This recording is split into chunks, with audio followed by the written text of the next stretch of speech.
Barley's Tap Room and Pizzeria. Fan Run Radio, where Big Orange Country comes to talk sports. Start your morning off with your daily dose of talk sports with John Reed and Cody McClure from 8 to 11. Then it's Tony Basilio from 11 to 1. The Playbook with William Pattison from 1 to 3. And The Drive from 3 to 6. It's 10 hours of hard-hitting local sports radio every day, right here on the flagship station for Tennessee fans. This is Fan Run Radio, Knoxville. Yeah!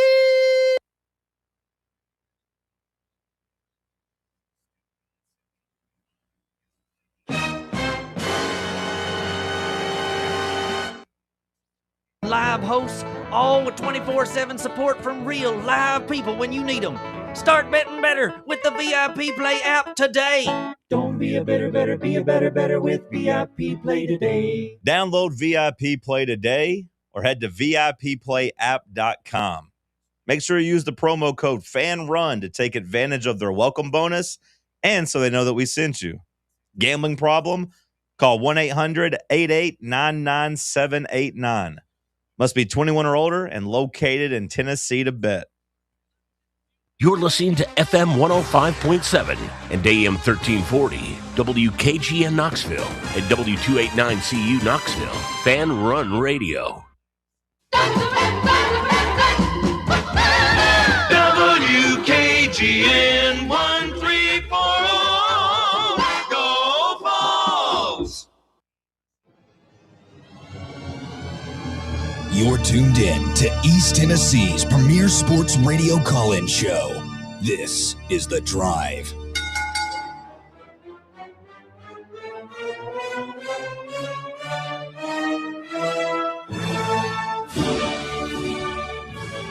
And hello, good afternoon, and welcome to another stellar edition of The Drive here on Fan Run Radio. Russell Smith, bunching the time clock alongside Bobby Hoops. Walker Smith and Bear through the looking glass this afternoon in the White Claw Hard Seltzer studios of Fan Run Radio. Basketball's back in action tonight. We got a new judge for the Joey Aguilar case, and a date is set for the orange and white game. A lot of baseball news as well today. A lot going on this afternoon on the show. We got Ryan Shumpert from RTI coming up here just a few minutes to help break it all down. Kind of thought maybe the orange and white game might be going the way of the Buffalo this year. Not when you can let everybody in for free. But they're not even making any money off of it. Oh, yeah, they are. They ain't giving those concessions away. $30 hot dogs. Well, no, I mean, I don't know.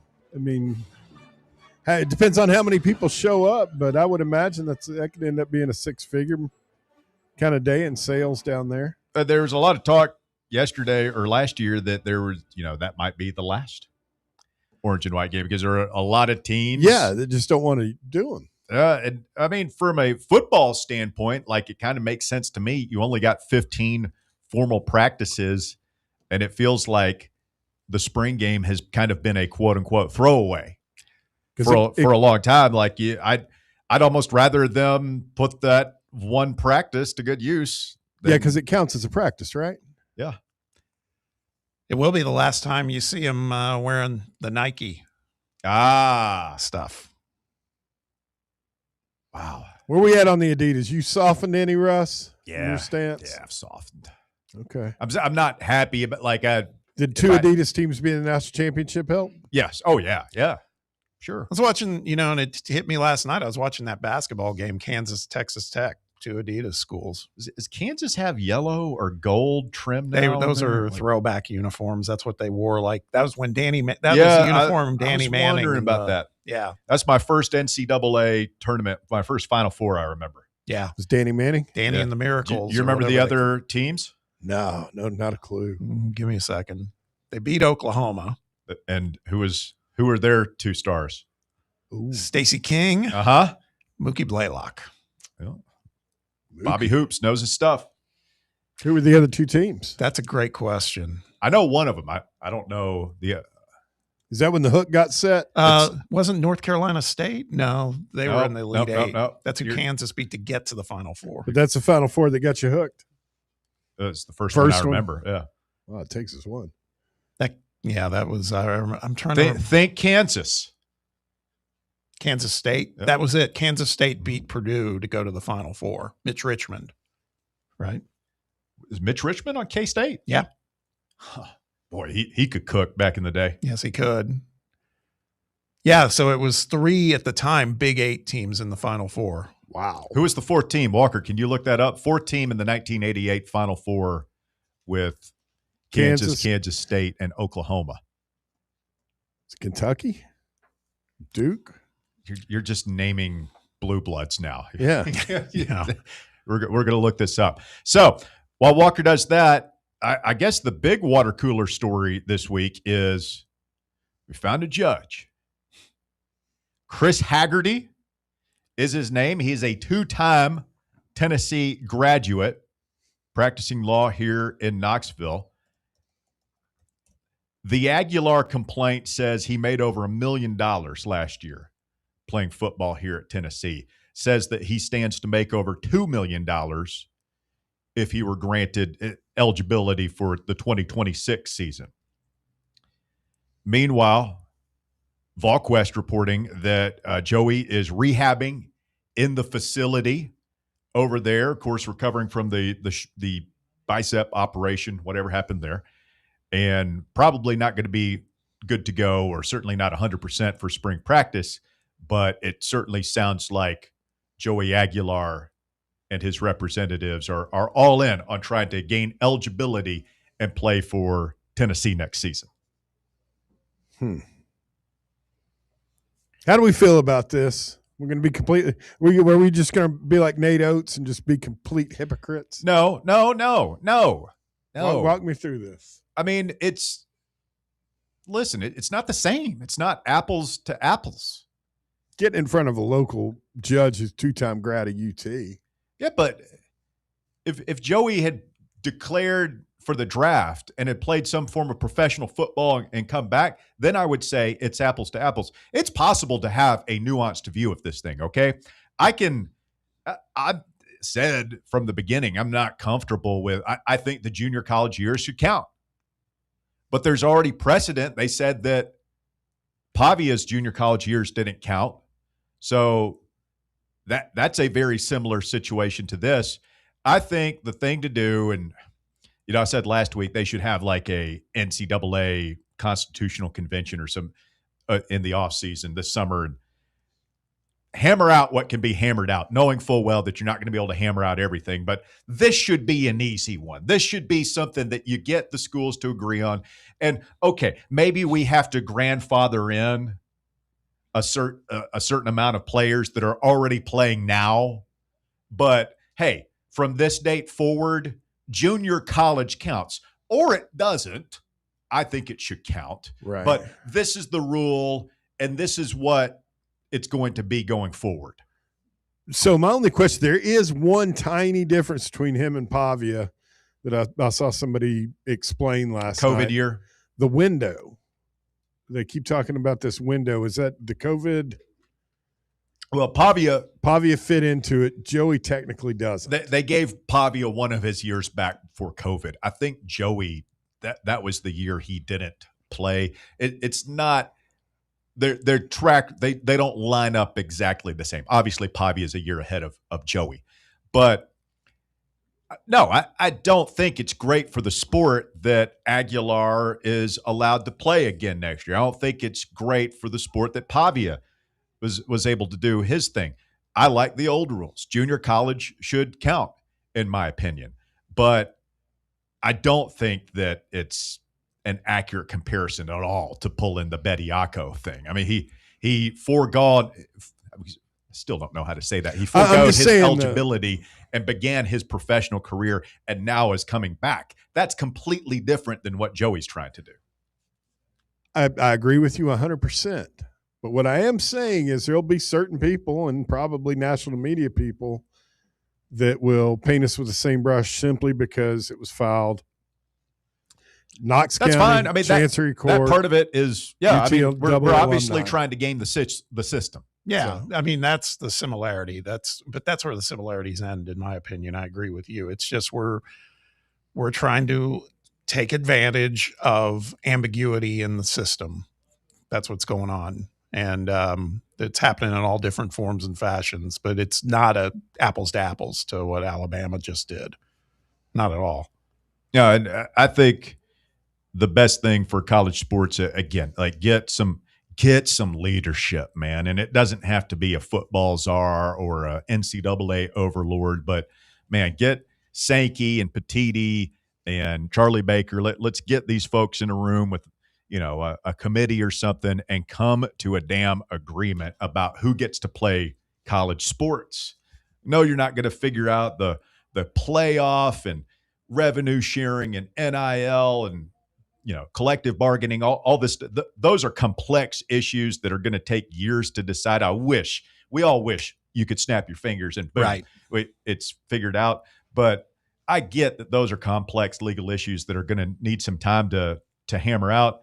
This shouldn't be that difficult, man. This should be able to, hey, we're gonna book some hotel conference room space. We're going to get the people in a room. We're going to go over the different options. We're going to vote on it, and we're going to decide. We're not going to kick the can down the road and, well, it needs more study, and we're going to talk to people and then have another meeting to determine if we should have another meeting. And no, This is what's happening? Yeah, we're going to spend some time on it, and we're not leaving until we determine who's eligible. And everybody's going to sign the paper, and that's going to be it. We're not going to sue about it anymore. How are you going to do that with the players, though? Because that's who's bringing the lawsuits. Because it's going to be an agreement with the schools, and you're going to sign it when you sign up to play, just like you used to sign your scholarship papers. You're going to waive your right to sue for eligibility, or you're not going to play. Once there's some legitimate guardrails in place, that doesn't preclude what's happening to continue to happen. And what I mean by that is somebody's going to lawyer up and try to beat the system. But if you have better guardrails in place, the first time a judge rules against it, that's when things will start to reverse. But right now, like I said earlier, I used the word ambiguity. There's so many loose ends. Everybody's just trying to find what they can get. And most people, they're succeeding at some level. But like I said last week, man, the NCAA, I use the term, they're on the clock, man. I don't understand why they still can't get their head wrapped around what they're facing, it seems like. And I think somebody posted a comment on one of the things I'd posted on X, and they said, but the thing is, there's judges that are ruling against them. It's like, you're right, but that's because the case is flimsy at the moment, and that rests with the NCAA. It's like, tighten this thing up, like Russ said, man. And when they get together, it's not like the college football playoff committee getting together like they do, because that's a joke too. I mean, it's like really bear down for a matter of days and get something in place, because it can't be that. I just don't understand. These are people's jobs and livelihoods on the line too. I don't understand why the NCAA just kind of feels like they're just kind of flailing in the wind right now. I feel like they feel like these things aren't worth fighting because they lose so often, and they just don't feel like they have much legal recourse. Now, if you want to, as many people have, complain about, well, they should have seen this coming years ago and should have opened up the door for revenue sharing back in the 80s when Jerry Tarkanian was raising some of these points for the first time, then fine, we can have those conversations. But the fact remains, they didn't. And we're in the situation that we're in now, and everybody from fans, media, players, coaches, school administrators, conference administrators, nobody is satisfied with what's happening right now, and it feels like this eligibility stuff. The Aguilar thing, I think, flies under the radar. Uninformed casuals might say, "Oh, there's Tennessee being hypocritical," but I think most people see the differences between the Bediako case. I think the Bediako thing is the one that felt like a turning point. Somebody's got to do something. This guy who played for the Hornets last week, who wants to come back and play for UCLA now. Amari Bailey. Yeah, that's one that's just nobody has any patience for that. By the way, does Mick Cronin want him? Has he commented on that? Not that I've seen. No. Does he want to go back to UCLA? Yeah. Well, it's a mess. It's a mess. But as far as the Joey Aguilar thing goes, to me, it's apples to oranges in this case, and I don't have a huge problem with Tennessee. I don't find it hypocritical. Maybe a little bit distasteful, maybe a little bit unseemly, but I don't find it hypocritical, not at all. And I don't accept any sort of comparison to the Bediako case. I think they're very different, my opinion. SEC Mike, a friend of the show, on X has released his record predictions for all 16 SEC teams. He has Tennessee going 9-3 this year, with losses to Texas, South Carolina, and Texas A&M. Would that be an acceptable season for Josh Heupel, year 6, in y'all's humble opinion? Yeah. Without question. Maybe the 9 SEC games, Bob? I think that's it's generous, I think, but that'd be great. I would take it. Would that get us in the playoffs? No. Not a 12 team. No, I don't think so. But it would certainly buy Josh Heupel another year if you're one that thinks that everybody's on the hot seat. And it would set up a big 2027. Again, like we'll see what the quarterback, how that situation shakes out. But one way or the other, you're probably going to have a more clearly defined pecking order at QB heading into that next year. And even if Joey's the guy this season, I feel like you're going to be experienced and inexperienced at the same time, if that makes any sense. Because it'll be Georgia's 3rd year of college football. And if you just feel like Faison has passed him up, then we'll all be super excited about that, right? It'll be Jim Knowles' 2nd season. You'll have 2 years under the new strength coach and everything. I think we'll all be pretty fired up at that point. So I would tend to say, it's acceptable. You're certainly not going to fire anybody and make wholesale changes after 9-3. Losing at South Carolina to Wee Man would be a bitter pill to swallow. Oh, I haven't seen it yet. He's got us losing to. I said that. Texas at South Carolina and at Texas A&M would be the 3 losses. Mm-hmm. So beating Alabama, beating LSU. I don't know. It all depends on a quarterback. I mean, if Joey comes back, I'm not marking down that Texas game as a W. Would you trade a loss to Wee Man at South Carolina right now? Would you lock that in if it meant beating Lane in Knoxville? Sure. Oh, yeah. Yeah. How could you not? Hate Lane more than Wee Man? Yeah. Is there anybody else you dislike more than Lane in football right now? I was going to say football. Nate Oates is climbing that ladder pretty fast. Yeah. I mean, he's neck and neck with him. Difference is we beat Oates on the reg. Kiffin, we've never beaten him as an assistant or a head coach. Yeah, we've really only played him as a head coach once. But we'll see. Should be an interesting offseason. Tennessee basketball tonight, 7 p.m. tip against Ole Miss in Thompson-Boling Assembly Center and Arena. ESPN2 will have the national telecast. Vols, 11.5-point favorites. Things not going well for Ole Miss. They've lost 3 in a row. We'll talk about it with Ryan Shumpert of Rocky Top Insider coming up next. It's Fan Run Radio. Stay with us. Tuesday edition of the program underway. The Drive. The voluntary reaction. Tune in to the Fan Run app and our YouTube channel immediately after every Big UT game for instant analysis and crazy calls. Smoky Mountain Brewery is the place to be for game day. From the moment you walk in, it's wall-to-wall big screens, making Smoky Mountain Brewery the perfect place to watch the Vols or your favorite team in action. With locations in Turkey Creek, Maryville, Pigeon Forge, and Gatlinburg, you're never far away from a great time at Smoky Mountain Brewery. Try one of their world-famous microbrews like Black Bear Ale, Mountain Light, or Cherokee Ale. Juicy burgers, wings that bring the heat, and delicious handmade pizzas made with hand-tossed crust from the freshest ingredients and their own special sauce from a secret recipe, topped off with hand-grated cheese and farm-fresh toppings. And don't forget, those famous microbrews are also available in kegs for your next party or in 6-packs and growlers to go. So grab your crew and head to Smoky Mountain Brewery and tell them Fan Run Radio sent you. Smoky Mountain Brewery. Eat local, eat good. Hi, I'm Dr. Jacob Wilco. Here at Knoxville Smiles, every smile is unique and every smile has a story. We would love to get to know you and help you smile brighter with confidence. If you've been looking for a dental home that treats you like more than just a set of teeth, we would love to welcome you to the family.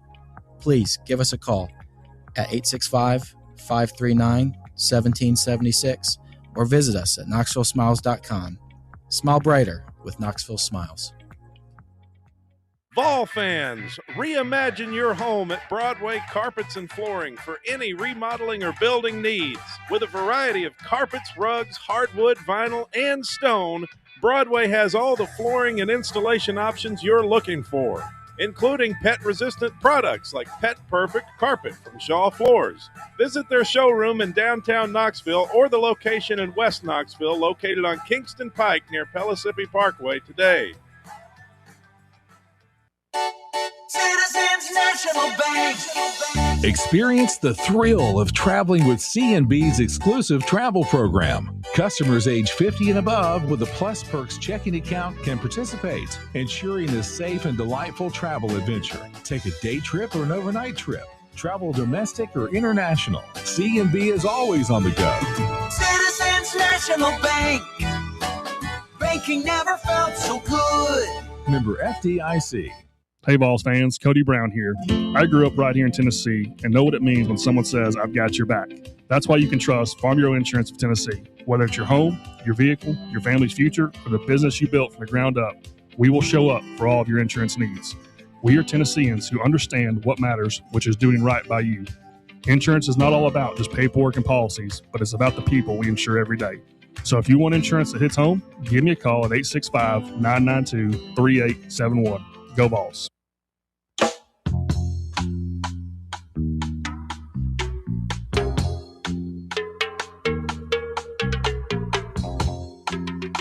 Bob won't go to the basketball if it's cold and a little snowy out, but rain. I mean, it's not every day you get to see Chris Beard basketball. That's right. We're going to brave it. Not to mention they've got a doppelganger of Tyrese Halliburton on Ole Miss's team. Well, their starting guard. I got to check it out. You can't. I mean, you missed Saturday night. You can't go too long without hashtag Sterl vibes. Well, that's true too. And you want a T-shirt, don't you? There's always the promise of winning a T-shirt. Not winning it, getting it. Yep. You need to take the T-shirt magnet Walker Smith with you if you really want a T-shirt. I mean, who doesn't want a T-shirt, right? That's true, man. You will see doctors and lawyers shoving old women to the ground to get a free T-shirt when that cannon comes out. I never hear of anybody getting anything other than a large, though. That is true, Walker. That would preclude everybody on this show. Walker Smith has caught 2 T-shirts this year at Thompson Bowling. He hasn't been to you've been to what, like 3 or 4 games? Yeah, that's about right. So you're like 50%. Pretty much. You're going to catch a T-shirt. I mean, a large ain't fitting you. They don't. Certainly not. They're not hitting you. You ought to be able, if you catch a T-shirt, there ought to be a station where you can go and exchange it for one in your size. You think Danny White would let us exchange T-shirts? $5 upcharge. No, the other thing I would say is you want to see some like wicked behavior. It's when Chick-fil-A drops those little cows in the parachute things, man. I was watching the people in front of me the last time they did it. Those. It's like people like climbing over each other. And I mean, it's a little different than the T-shirt. So. Caught one of those before too. I know Ryan Shumpert and the media guys are really upset that they moved them up underneath the awning, so that they can no longer collect those Chick-fil-A coupons. But Shump, good afternoon. You got Bob, myself, Bear, Walker, full house today here at Fan Run Radio. How you doing? I'm doing well. How you guys doing? Hey, man, we're doing very good. Hey, before we get into some hoops with you, this Joey Aguilar situation, it feels like people think that there's a better chance that he might get his eligibility next year. After the season, it was a long shot. People thought, oh, man, it's kind of a prayer, a Hail Mary. These are the things you heard thrown around when discussing whether or not Joey Aguilar would be back. Now, all of a sudden, it's like, I don't know. He's got a more favorable judge. He's got his own lawyer. Tennessee really wants this. Do you feel like there's a better chance for Joey to be quarterback this season now? Yeah, I definitely think it feels more real than it has to any other point, but we'll see. I personally have grown very tired of the situation and tired of the lawsuits against the NCAA, but certainly seems like it would be to benefit Tennessee if they could get him back for another year. Ryan, this basketball game tonight, I'm looking at the projected starters, compliments of Rocky Top Insider. I think it's your piece. So AJ Storr is not a starter for these guys. He comes off the bench. Yeah, it's they play a ton of guys, and they don't really. Two of their starters really don't even play a ton of minutes. Storr has been coming off the bench for them, but it's been kind of ever-changed, kind of like Tennessee a little bit, ever-changing lineups for Ole Miss. So things could change tonight, but that's what they had in the game notes and what it was their last time out. Do you worry at all about Malik Dia now that we don't have Felix in there? Or do we have enough faith in Dwayne Brown and Carey and others? Because this guy's got a little more range than your typical big guy. Yeah, I think maybe a little bit. Certainly him and Storr are Ole Miss's two best offensive players. Felix is definitely Tennessee's best post defender, so you'd like to have him. But, at the same time, from a size standpoint, I think, really Dwayne Brown or Jalen Carey could match up with them. And, Nate would be giving up some muscle inside, but I think even Nate, if he's giving you issues on the perimeter with some of this stuff, could probably hold up some too. So it's definitely not favorable without Felix, but I don't think it's something that's just you look at it and you're like, man, this is a really bad situation for Tennessee either. Ryan, what's the deal with Felix? I feel like he's been on that injury report all season long. It was a hip a couple of weeks ago. Now it's a calf. What's going on there? Is this something that should worry Tennessee fans down the stretch?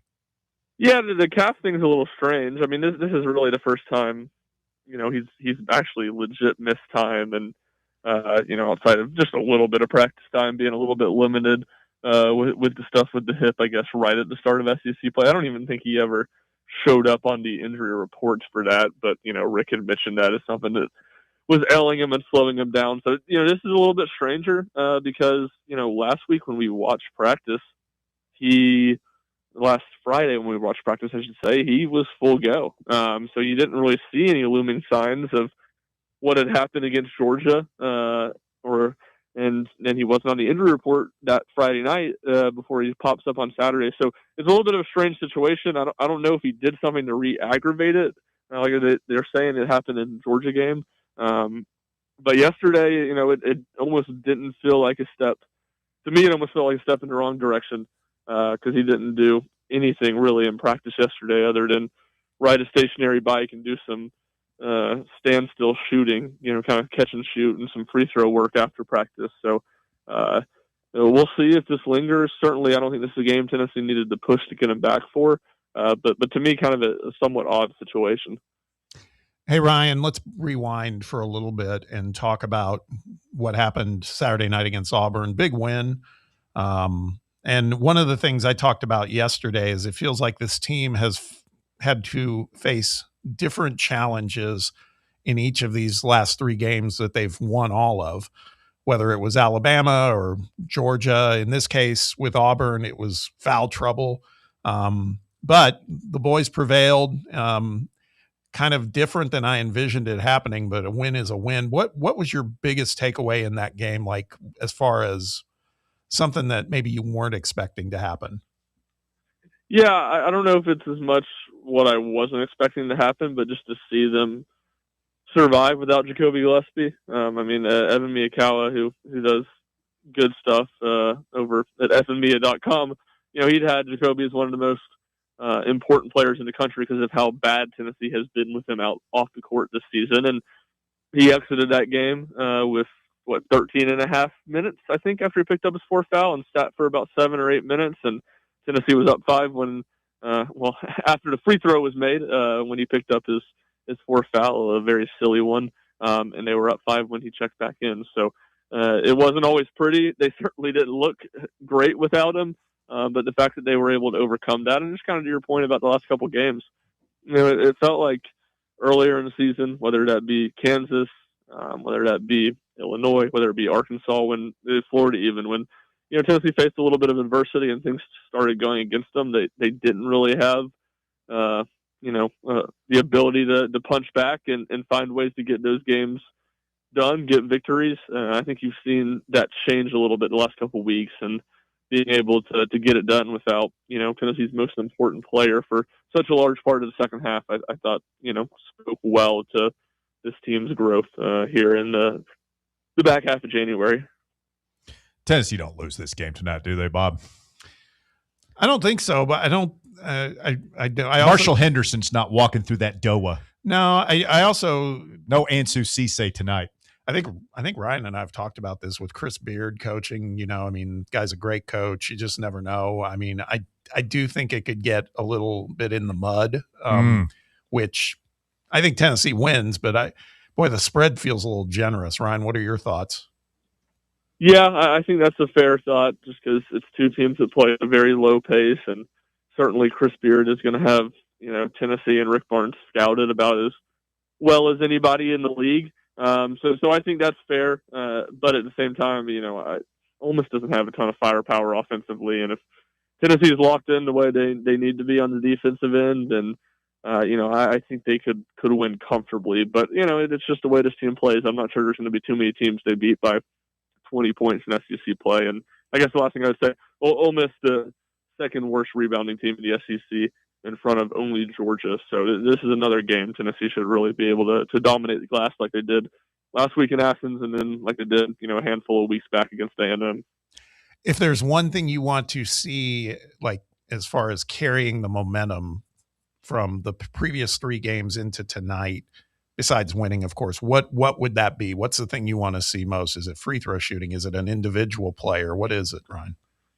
Yeah, that's a good question. I think it's either JP Estrella or Nate Ament, one of those two guys, just to see. Nate I have a little bit more confidence in. It's been a pretty extended amount of time that he's played well. Can JP go out there and play without fouling?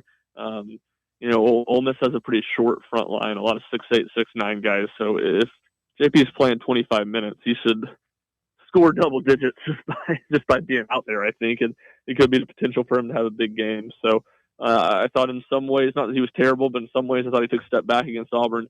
He had one of the most important stretches of the game if things would have gotten away from Tennessee, when he missed the front end of the bonus and missed a pretty open layup. And then obviously battled a lot of foul trouble. So I would probably say Estrella. He's shown some flashes as of late.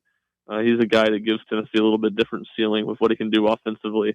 This is a game that he should be able to play well in, but can he find some consistency, and can he stay on the court? Because certainly just with Felix out, he's going to have to play a lot of minutes if he's not battling foul trouble. Ryan Shump at RockyTopInsider.com. Shump, we got baseball starting 10 days from today. Hard to believe. It's just around the corner. And, the coaches poll comes out today. And we've seen a lot of variation in these rankings, right? Baseball is kind of nebulous. People don't really know what a team's got until the season gets going. But we've seen this Tennessee team ranked as high as number 3 in the country in some of these polls. Coaches poll has the baseball Vols at 15 going into the season. Is that enough for Coach Elander to play the Rodney Dangerfield no respect card as a motivating factor going into the year? Yeah, I don't know as much as no respect, but I think it's a better place for Tennessee to be. I would imagine Josh Elander would rather have him there than number 3. To me, number 3 felt awful high.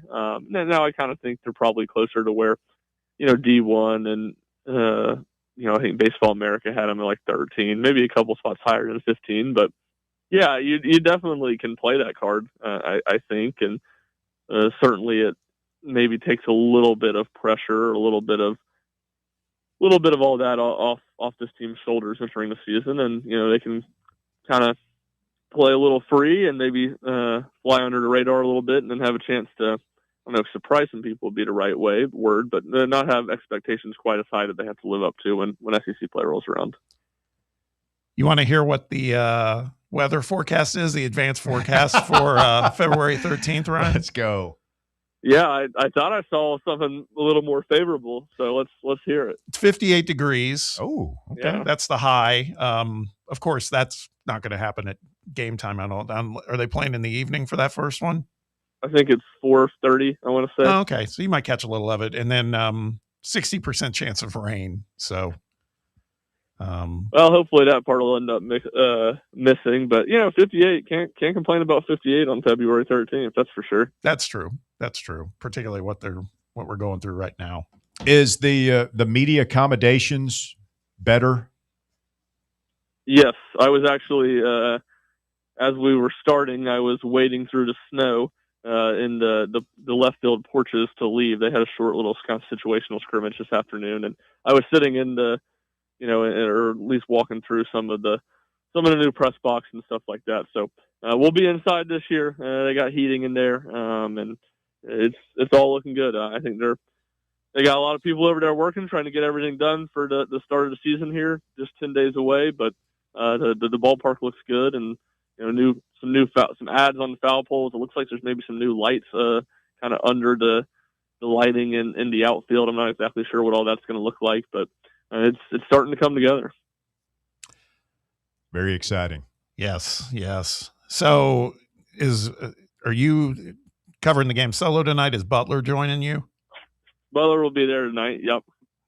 What kind of food do they let you go down there and hit up the Riverside Club, the media now? What are we feeding the boys for a pregame meal at TBA these days?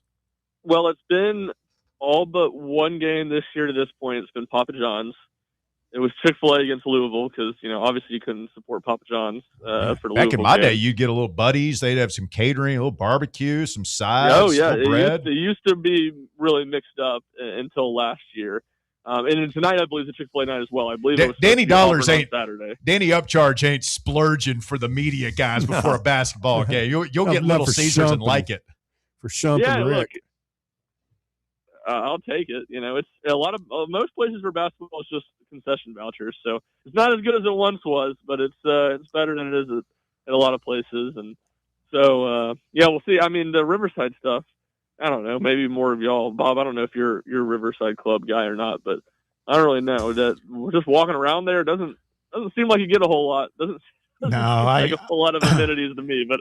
I don't know. I guess that's not my complaint. I'm calling my Riverside Club membership first and last this season because it's I'm kind of underwhelmed by what I've seen. I mean, you haven't had the $15 brisket yet? I've had a $15 burger and it was fine, but it was fine. It wasn't like gobsmacking or anything. So there's not a concierge over there in the Riverside Club? No.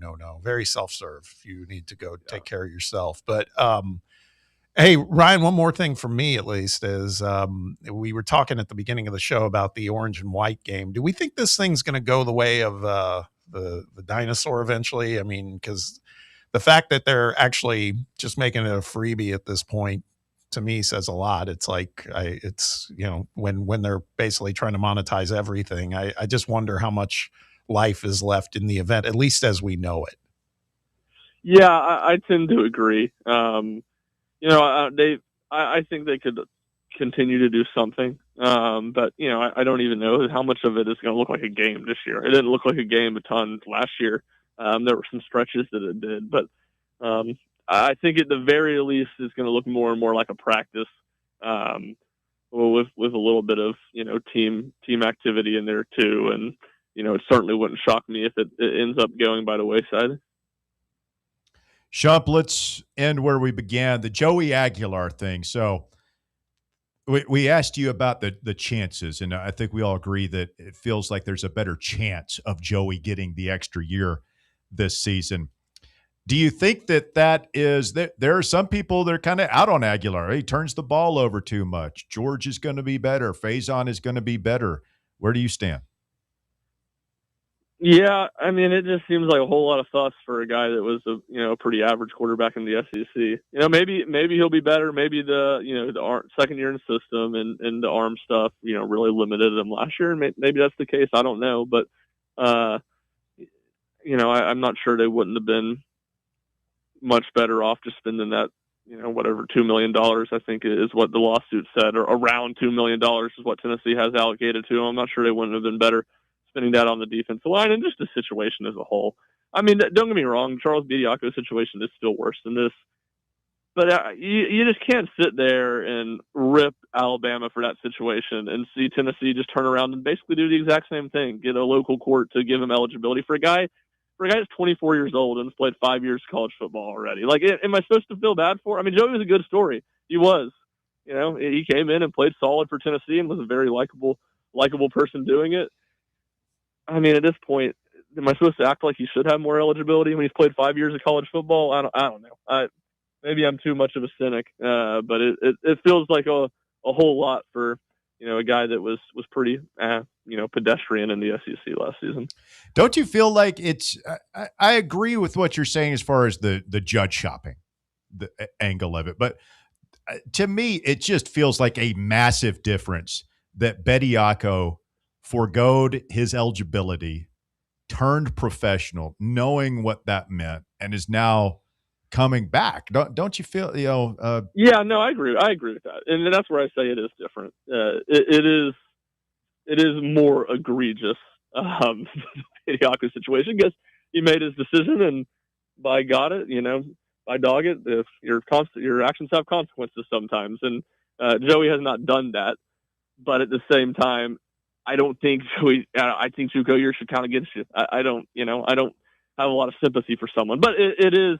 You're right. The Bediako situation, I still believe, is worse because of leaving school and then coming back. I think that aspect of it makes it worse. But there's just a lot of similarities. You're trying to change NCAA rules to get a guy eligible. You're getting the local judge to do it, and it's at the end of the day, it's someone that's out of the age of college, that's college age. Obviously, they're still in college that are trying to play college sports, and I guess I don't necessarily blame them because they can get judges to do it, but it's not difficult for me to grow tiresome of it. You sound tired of it. Yes. Just it's sighing. And it's kind of the same thing. It's kind of the same thing. Like Nate Oates. Oh, from this aspect, it's the same way. Nate Oates. Oh, you did not build your roster well enough to have a big man that could make you guys competent inside, so you had to go do this. Josh Heupel, you whiffed on the quarterbacks you went after, so now you have to you're putting all your eggs in this basket. Like, it's how about you just go get a quarterback in the portal if you weren't comfortable enough rolling with George McIntyre or Faison Brandon next season.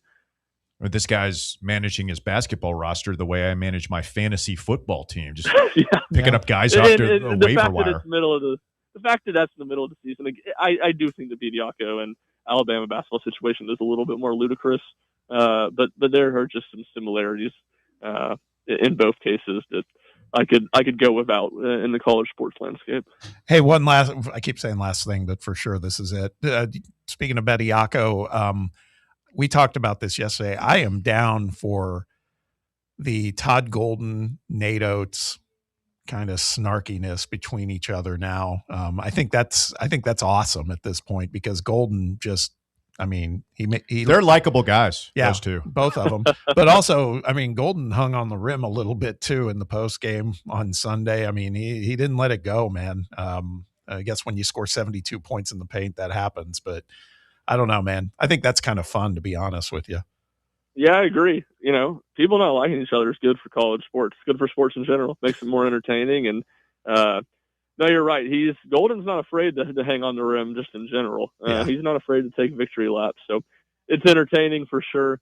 The same thing going on right now. And obviously that's just a more traditional rivalry, but same thing going on up north with Michigan and Michigan State and, some of those allegations this week. And it makes for some fun stuff. And I don't think we get an Alabama-Florida rematch in the regular season, but I do know we get Michigan State and Ann Arbor here in a couple weeks, and it adds all the more intrigue to that game to me, the way this game went down and some of the comments and the press clippings this week. Sean, appreciate it, man. Enjoy the game tonight. Yeah, appreciate you guys. Thank you, Ron. Ryan Shumpert, RockyTopInsider.com. He'll have full coverage of Tennessee and Ole Miss, 7 p.m. tip tonight. ESPN2 has the telecast. When we come back, college football playoff calendar. We have an update for the next 2 years. And, well, I'll just go ahead and tease it by saying the issues that many of people have with the college football calendar not getting any better. Stay with us. It is The Drive. More Fan Run Radio coming up. The Drive. Check out exclusive Fan Run video content on YouTube. Just search Fan Run Sports and be sure to like and subscribe. Check out Lenoir City's newest place to hang out, watch sports, and drink the best craft beers in America. The Casual Pint Lenoir City is now open on Highway 321. They've got over 30 beers on tap, with everything from lagers and pilsners to sours and IPAs, as well as stouts, porters, and brown ales. You can also create your own six-pack from their singles cooler or pick up some packaged beer and a growler fill to go. And be sure to bring your appetite because they have a great menu featuring appetizers, brats, burgers, flatbreads, and wings. It's the Casual Pint Lenoir City, now open on Highway 321 across from Gold's Gym in Lenoir City. Swing by and check them out, and don't forget to tell them Fan Run Radio sent you. Running a business, coaching a team, planning your next big event, you need more than just gear. You need SM Athletics and Logo Solutions. Custom uniforms, branded apparel, promotional products, done right, done fast, and built to show off your brand with pride. From local businesses to high schools to major universities, SM Athletics is trusted by winners. Get real service, get real quality, get noticed. SM Athletics and Logo Solutions, where your brand comes to life. Visit smathletics.com and let's build something great together. What's up, Fan Run Nation? This is Evan Rogers with ECR Total Landscapes. I'm happy to announce that our free stump grinding promotion for Fan Run Radio listeners is now extended to March 31st, 2026. If you've got trees in your yard that need to come down before they fall on your home, don't risk it. Call ECR Total Landscapes and mention you heard our ad on Fan Run Radio, and we'll get rid of that problem tree for you and grind those stumps for free. Call us at 865-384-2012 or check us out online at ecrtotallandscapes.com. Yeehaw! I've been hooting and hollering ever since I started betting with the VIP Play app. VIP Play has more than 200 leagues, every bet type you can imagine, live betting and live hosts, all with 24/7 support from real live people when you need them. Start betting better with the VIP Play app today. Don't be a better, be a better with VIP Play today. Download VIP Play today or head to VIPPlayApp.com. Make sure you use the promo code FANRUN to take advantage of their welcome bonus and so they know that we sent you. Gambling problem? Call 1-800-8899-789. Must be 21 or older and located in Tennessee to bet. Have you ever found yourself wishing your clothes looked brand new again? Whether it's your favorite suit, that little black dress, or your comfy winter coat, Crown Cleaners can make it happen. From stubborn stains to delicate fabrics, the expert team at Crown Cleaners uses the latest cleaning technology to ensure your clothes come back looking and feeling fresh. Visit one of their 2 area locations, Kingston Pike on Bearden Hill or South North Shore Drive near Dunkin' Donuts. Online at crowncleaners.com.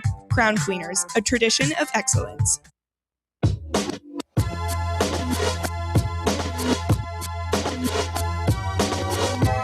Fan Run Radio, The Drive continues. Bob, have you been keeping up with the Savannah Guthrie kidnapping story? I've been maybe top line. I've been hearing a lot about it from my wife, who's definitely following it. It's very bizarre. What show is she on? Is she on the Today Show? Today Show? She's one of the co-anchors on the Today Show. She was supposed to anchor the Olympics coverage as well. There, she's the one of the hosts of the Today Show on NBC. Yeah. Her 84-year-old mother has gone missing, and I was just on Twitter during our talk with Ryan. I see TMZ pops up. They say that they've gotten basically a ransom message. Really? They're saying that somebody called them and said, "Hey, we've got her, and this is what we want," and all this stuff. And all they've said is that they've let the authorities know. Yeah, what I'd heard earlier was her, like the simple stuff like being able to locate your location through your iPhone or your Apple Watch, so you can find it through an Apple account. That's all been disconnected, so they can't track her or anything. I mean, you have to imagine the FBI and the U.S. Marshals are. I would think involved. They're saying now. that it looks like she was taken from her home, basically. Yeah. Kidnapped. Yeah. Which she lives in Arizona, and basically they said, yeah, somebody, and she's 84-year-old, like she doesn't walk much, she doesn't get around, and so they're obviously very worried about. I mean, what a terrifying situation. Well, and I think at least again, this is based on a little bit that I had heard, was because I was like, man, this, they're going after a celebrity, and their mom. I'm not sure that is necessarily that was like pre-planned. I think that's what they might have stumbled into. They talked about like a home invasion and some other stuff, and that they realized that this was the mother of a famous media personality. Yeah. Oh my God. See, you hear about stuff like this in the sports world all the time. Usually it's third world, like baseball players and soccer players, in Africa or the Dominican Republic or something. They're targeted and they'll kidnap family members. Like that happens all the time. And the player usually ends up having to pay something, but not something you expect to hear about in the United States. No, it's wild. And I can only imagine too. I mean, if you have a loved one or something and they're involved in that, I can't even imagine what I said. Is she still doing the Today Show, or is she kind of taking a leave? I don't know. Surely she's taking a leave. You're not going to get up there and be like, man. oh yeah, let's go down to the Minnesota World's Fair with your mother's locked up. You would think so. And to Bear's point, she was going to be heavily involved in the Olympic coverage, and I would imagine she already announced, that she wasn't going to. I was going to say by right, she would already be en route to France, or to Milan rather. That's where it is this year. Yeah, she's not. I don't know about the Today Show. Yeah, no, I don't either. It gets weird. It started off. It's one of those stories that just gets a little bit weirder and weirder every time. Yeah, you get a new report. This has got awful. Kyle on the YouTube chat says, I don't think Ryan likes Joey too much. Yeah, I think I noticed that. And because Kyle also said, I don't think Joey was average this year. Didn't he lead the SEC in passing and finish second all time for Tennessee quarterback passing yards in the season? I think there might be a little bit of recency bias because I felt like, he had a pretty good game against Florida, as I recall, but beyond that, man, I didn't feel like he finished very strong. He was pretty good against Georgia. Well, yeah, at the beginning of the season. You feel like he faded? Yeah. Do you think that maybe the tumor? Maybe. The tumor had something to do with that? Maybe. It's not a tumor. I just think that if you bring the guy back and he gets to go through a full off season and really hunker down, and because he showed up in like June. Yeah. And was able to not only play passable quarterback in the SEC, but like you said, led the league in passing. I just feel like if you give him a chance to run it back and all right, Joey, let's really get in the film room. Let's hunker down and learn this offense inside and out, more than just the crash course we gave you last year. And we're really going to focus on eliminating the mistakes. We're really going to focus on taking care, valuing the football, not turning it over. And I just feel like that would go a long way. I would agree. On the live chat, Jonesy 404 just said in his mind, Joey was mid after getting his neck cracked at Alabama.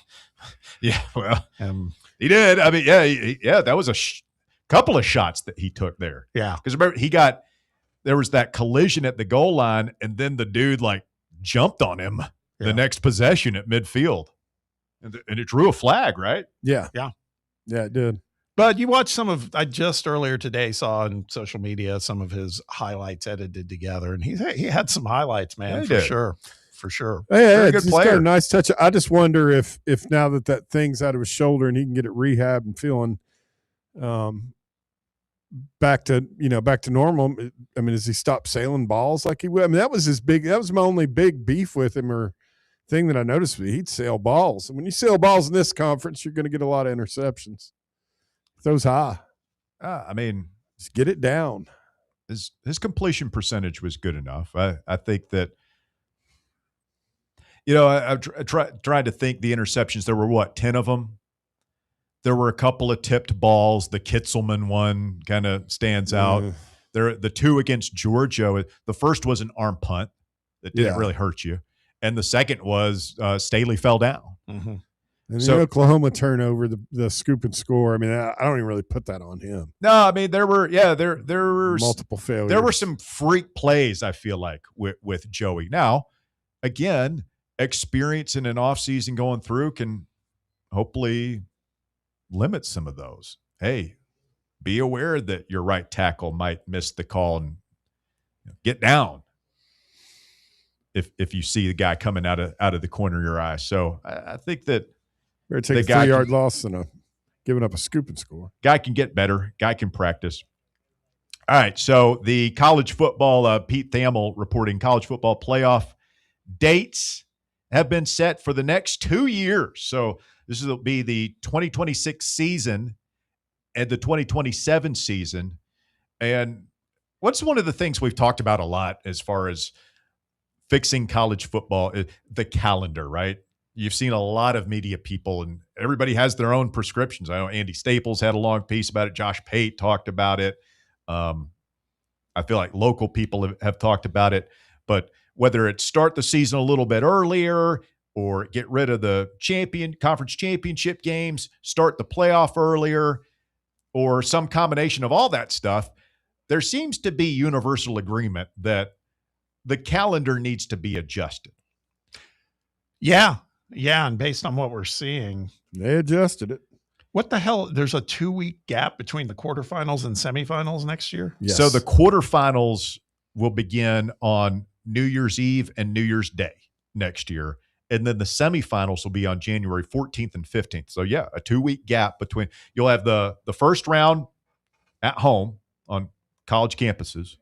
And then the second round, or the quarterfinals, will be at the Fiesta Bowl, the Cotton Bowl, the Chick-fil-A Bowl, and the Rose Bowl on New Year's Eve, New Year's Day. And then a 2-week gap until you play the Orange Bowl and the Sugar Bowl. It's not like, this where they're in the middle, where New Year's Eve, New Year's Day are falling like during the work week. Yeah. I mean, that's on I believe Friday and Saturday. And then another 10-day gap between the semifinals and the championship game, because it's like the 25th for the championship game. Yeah. They're going to play like two games in almost a month. They keep moving it back. Don't like it. Oh, absolutely ridiculous. It's so frustrating when the powers that be just don't listen. Your consumers, your players, your coaches, your fans, your media is all telling you what they want. That's right. And not only are they not listening, they're making it worse. Stay tuned. Hour number 2 of The Drive coming up.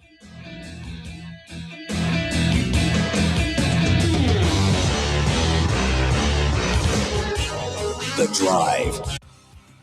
The voluntary reaction.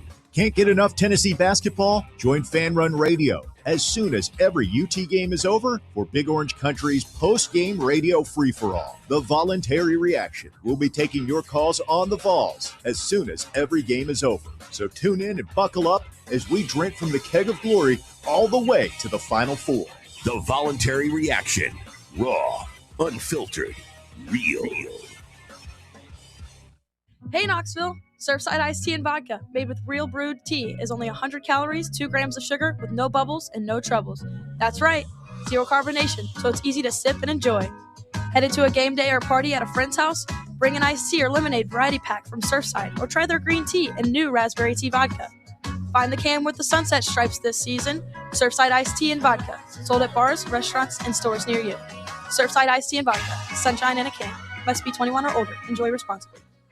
Are you a federal employee facing workplace challenges like suspension or removal? Are you concerned about your security clearance with any federal agency? You know the Griffin Law Firm is your trusted ally in military legal matters. But did you know they also specialize in civilian federal employment law? If you're a federal employee facing workplace challenges like suspension or removal, if you're concerned about your security clearance with any federal agency, the DOE, FBI, FCC, or DOD, you might not know it, but you do have legal recourse. The Griffin Law Firm specializes in federal employment law, military law, and security defense law. VFL Marshall Griffin and his experienced team are ready to make your problem their problem, no matter which federal agency you work for. Don't face federal employment issues alone. Remember, remain silent, request counsel, call Griffin Law, 888-707-4282, online at griffinlawdefense.com. Barley's has live music on weekends, general team trivia on Wednesday nights at 8 p.m., and now live sports trivia courtesy of the Knoxville Trivia Guys every Thursday night upstairs. The game starts at 7 p.m. and is free to play for everyone, so head on down to the Old City and show off your sports knowledge and win gift cards to Barley's. Use those gift cards to buy some delicious food and drinks, and you can take it all in with their wide selection of TVs and indoor projectors. Barley's Tap Room and Pizzeria. What is dedication? The thing that drives me every day as a dad is Dariana. We call him Day for short. Every day he's hungry for something, whether it's attention, affection, knowledge. And there's this huge responsibility in making sure that when he's no longer under my wing, that he's a good person. I want him to be able to sit back one day and go, we worked together, we did a good job. That's dedication. Find out more at fatherhood.gov. Brought to you by the U.S. Department of Health and Human Services and the Ad Council. You're listening to FM 105.7 and AM 1340, WKGN Knoxville, and W289CU Knoxville, Fan Run Radio. Men all around Knoxville are celebrating the difference Men's Pro has made in their life. I'm Evan Bass, founder of the clinic. If you're struggling with ED, we want you to be able to celebrate as well. As men, we hate going to the doctor, but Men's Pro was designed to take care of men like you better. These things can get worse if untreated. You're not alone. The medical support team at Men's Pro has your back. Today's the day to feel alive again. ED, performance issues, enhancement. We've effectively helped men jumpstart their performance comprehensively and with proven medication dialed in just for you. With same-day booking, you can meet our passionate team, and under guidance from our medical provider, you could leave with a plan that changes your life. The number one thing we hear guys say is, I forgot how I used to feel. Guys, it's time to feel amazing and crush this new year. Call my team right now and let us treat you to an unforgettable experience. Dial 865-544-8220 or go to menspronknoxville.com. It's time for the Drive's Top 4 at 4. Welcome back. Hour number 2 of the Drive underway here on Fan Run Radio. And it starts with the top 4 at 4, brought to you today by Knoxville Smiles. Walker Smith, enlighten us. Thanks, Russ. At number 1, the number 25 Vols have another home SEC matchup tonight in Thompson-Boling Arena. Tennessee will play Ole Miss at 7 p.m. on ESPN2, and Felix Okpara is set to miss his second consecutive game with a calf injury. Tennessee is an 11.5-point favorite. Carl Ravitch and Jimmy Dykes on the call tonight. VFL, Jimmy Dykes. Get ready to hear about some NASCAR cuts to the basket. Tennessee is 9-2 in its last 11 games against Ole Miss, dating back to 2018. Vols were 1-6 in the prior 7 before that. It's pretty good. Was that Andy Kennedy who was taking advantage of our little post Rick Barnes or post Bruce Pearl swoon? Yeah, I guess so. Was that a swoon? A little bit. There was Kennedy, and then what? In between Kennedy and Beard was Kermit Davis. Oh, yeah, that guy. Remember how mad he was on that when we beat them down there? Yes. And Admiral drew that charge that might have been a block. Yeah. Yeah. You got big mad. Threw his jacket. I thought Kermit Davis was a pretty good coach, actually. Probably not Chris Beard level, but that's a tough gig. Yeah, it is. Ole Miss always has been. At number 2, some Tennessee baseball preseason announcements. The Vols have come in at number 15 in the USA Today coaches poll to start the year.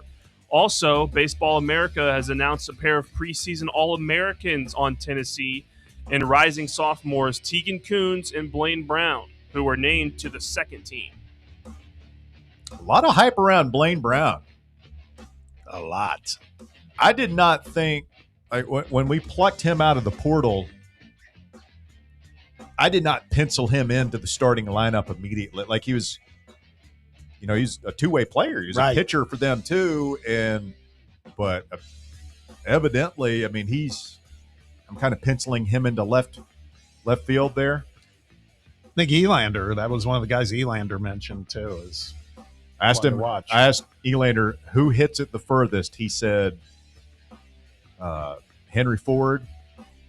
We go ahead and call him Hank, the Model T, and Blaine Brown. Did you see? Are you through with baseball, Walker? Yeah, that's it. Did you see the TV games for the SEC network this year? No. We've got 8 games that are going to be televised. They're all televised, on streaming. You can watch them all on the stream, but we've got 8 conference games that are going to be on, old-fashioned television, SEC network, ESPN, whatever. We're playing at Georgia. I believe the Friday night game is going to be SEC network. All 3 games at Vandy are going to be televised. That'd be pretty cool. 2 of the LSU games, which are here. 1 of the Alabama games, which is here. And then 1 of the Texas games, which is here. It's a noon, so that would be a Saturday or Sunday game. I'm just hoping for some better weather during the SEC play this year. We don't get delays till 1 in the morning again. The worst part about the stream is you get like the 2-camera, 3-camera broadcasts. Bougie Bear complaining about something that was not even an option 10 years ago. Just saying. The amount of money they're pouring into these universities. It is obnoxious when you have the view through the net. Yeah. Yeah. I do think, again, this is, note to Disney and ESPN. I mean, you have all these rights. How great was it to see that Florida-Alabama basketball game on a Sunday? I thought it was awesome. And it's like, I just wish they would get a little more creative on what they're doing. Maybe some of this could be a sign that they're thinking that way. We talk about the calendar, and I know a lot goes into it, but I've always thought, man, start the baseball season a little bit later and play it through July, play it through August, man. Take it right. Have the College World Series a week or 2 before college football kicks off. I know it'd be hot in Omaha for all that. And you've got the draft. And like I said, there's a lot that goes into it, but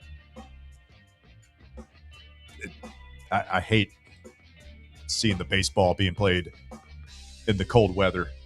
Did you see the game at Carson Newman over the weekend? Oh, yeah. Snowing. They're playing in a blizzard up there. Yeah. That's not baseball. It can't be good for your pitchers. I mean, not good for the hitters either. The ball doesn't fly as far. Of all the injuries I suffered in my non-illustrious athletic career, like the most pain when you get out there baseball with that aluminum bat and it's cold and you make solid contact that first pitch for your hands, your arms. That hurts. Oh, I mean, it absolutely does. I think it's unsafe for specifically pitchers because they have to keep their arms warm and they're trying to throw hard. Yeah. Seems counterproductive. Yeah. A little reckless. At number 3, New England Patriots owner Robert Kraft, like his former head coach Bill Belichick, was not selected for entry into this year's Pro Football Hall of Fame class. Kraft, a first-time Hall of Fame finalist this year, did not receive enough votes from the 50-person selection committee to be included in the 2026 class, which will fully be announced on Thursday night. Good. I'm glad. He's in the Asian Massage Rub and Tug Hall of Fame, that's for sure. Absolutely he is. Yeah. You think that was real at the Tom Brady roast when he went up? I think it was to was it Jeff Ross? Told him don't effing say anything about him again. About who? Kraft.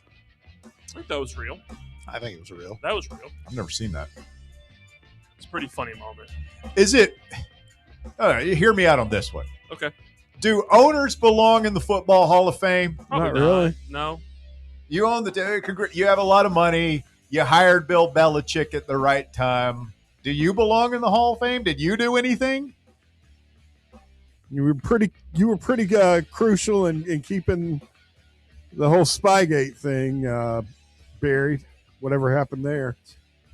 Whatever that was all about. I don't know. I'm just asking. Do people other than players and coaches belong in the Football Hall What of about Fame? GMs? GMs belong in the Football Hall of Fame? What about media? I know John Madden was. Does Madden's career as a coach? I know he won Super Bowls. Does he belong in the Hall of Fame as a coach? Yeah, he does. I think both, honestly. And then a lot of guys win Super Bowls. How good a coach was Madden? That's a good question. I honestly don't know. Is he in the Hall of Fame? Madden? Yeah, he's got to be. Yeah. Okay. As a coach or a broadcaster? I would think both. I mean, he's got to be in there somewhere. He's one of the most important people to football. He was inducted in 2006. That's about right. Very good. Very good. Yeah, he did have a pretty good record, 103 and 32. Now, sign me up for that. It's unreal in NFL, even back when he was coaching. I was like, how many games were in a season back when he was coaching? 14. 14? That's really impressive. And at number 4, American skier Lindsey Vonn is, quote, confident she can compete at the Milan Winter Olympics beginning this week, despite the left knee injury she sustained in a crash 4 days ago. Vonn said today that the damage to her left knee was, quote, completely ruptured ACL, bone bruising, and meniscal damage. 3 days of physical therapy and doctor's advice, after 3 days of physical therapy and doctor's advice, Vonn skied today. I mean, they're going to... They say that's the number one sport as far as torn ACLs is skiing. I can see that. Yeah. Well, their bindings, they've got those binding sets to tight. Those bindings won't break loose even when they tumble. How's she going to do that? How's this going to work? She's going to throw herself at like close to 90 miles an hour down the side of a damn mountain with a completely unstable knee. That's what some people are willing to do for their country, Bear. She's going to end up breaking her damn neck, being in a wheelchair if she's not careful. You play with ACL, Booby Miles. There's a difference between playing football and having it all braced up than doing what she's didn't go getting ready well to do. for Booby, as I recall. No. In the movie, anyway. You think there's any chance she medals with the torn ACL? No. Well, we had cool to see her. We had an offensive lineman play with the torn ACL, right? Was it Jacob Gilliam? Yeah, we talked about that recently. Toward against Utah State, I think, maybe. Played the rest of the year. Yeah. All braced up. That was just a little taste of what we're going to get during the Winter Olympics. Oh, it's coming. Opening ceremony Cutting analysis Friday for the next for the next fortnight. Does she? Don't make fun, Bob. Does she go straight down the hill, or is she like slaloming back and forth and stuff? I mean, she's downhill, right, Walker? If I'm not mistaken, downhill specialist. You guys don't even know who this is. You have no idea what you're talking about. You I know. don't care about this. You're pretending to care. Don't start. Don't Just know stop. about Lindsey This is the Vonn. Just stop. You don't know what she does. I don't know because she's 41. Nobody's ever skied this long. A lot of times they'll go from being downhill to like giant slalom. What did or she used super to do? G. She still does downhill. She still does downhill, which is shocking to me at her age. What is downhill?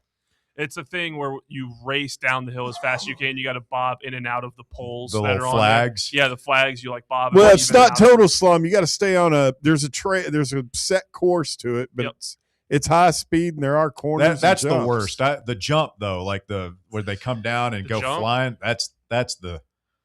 They're really not that far off the ground.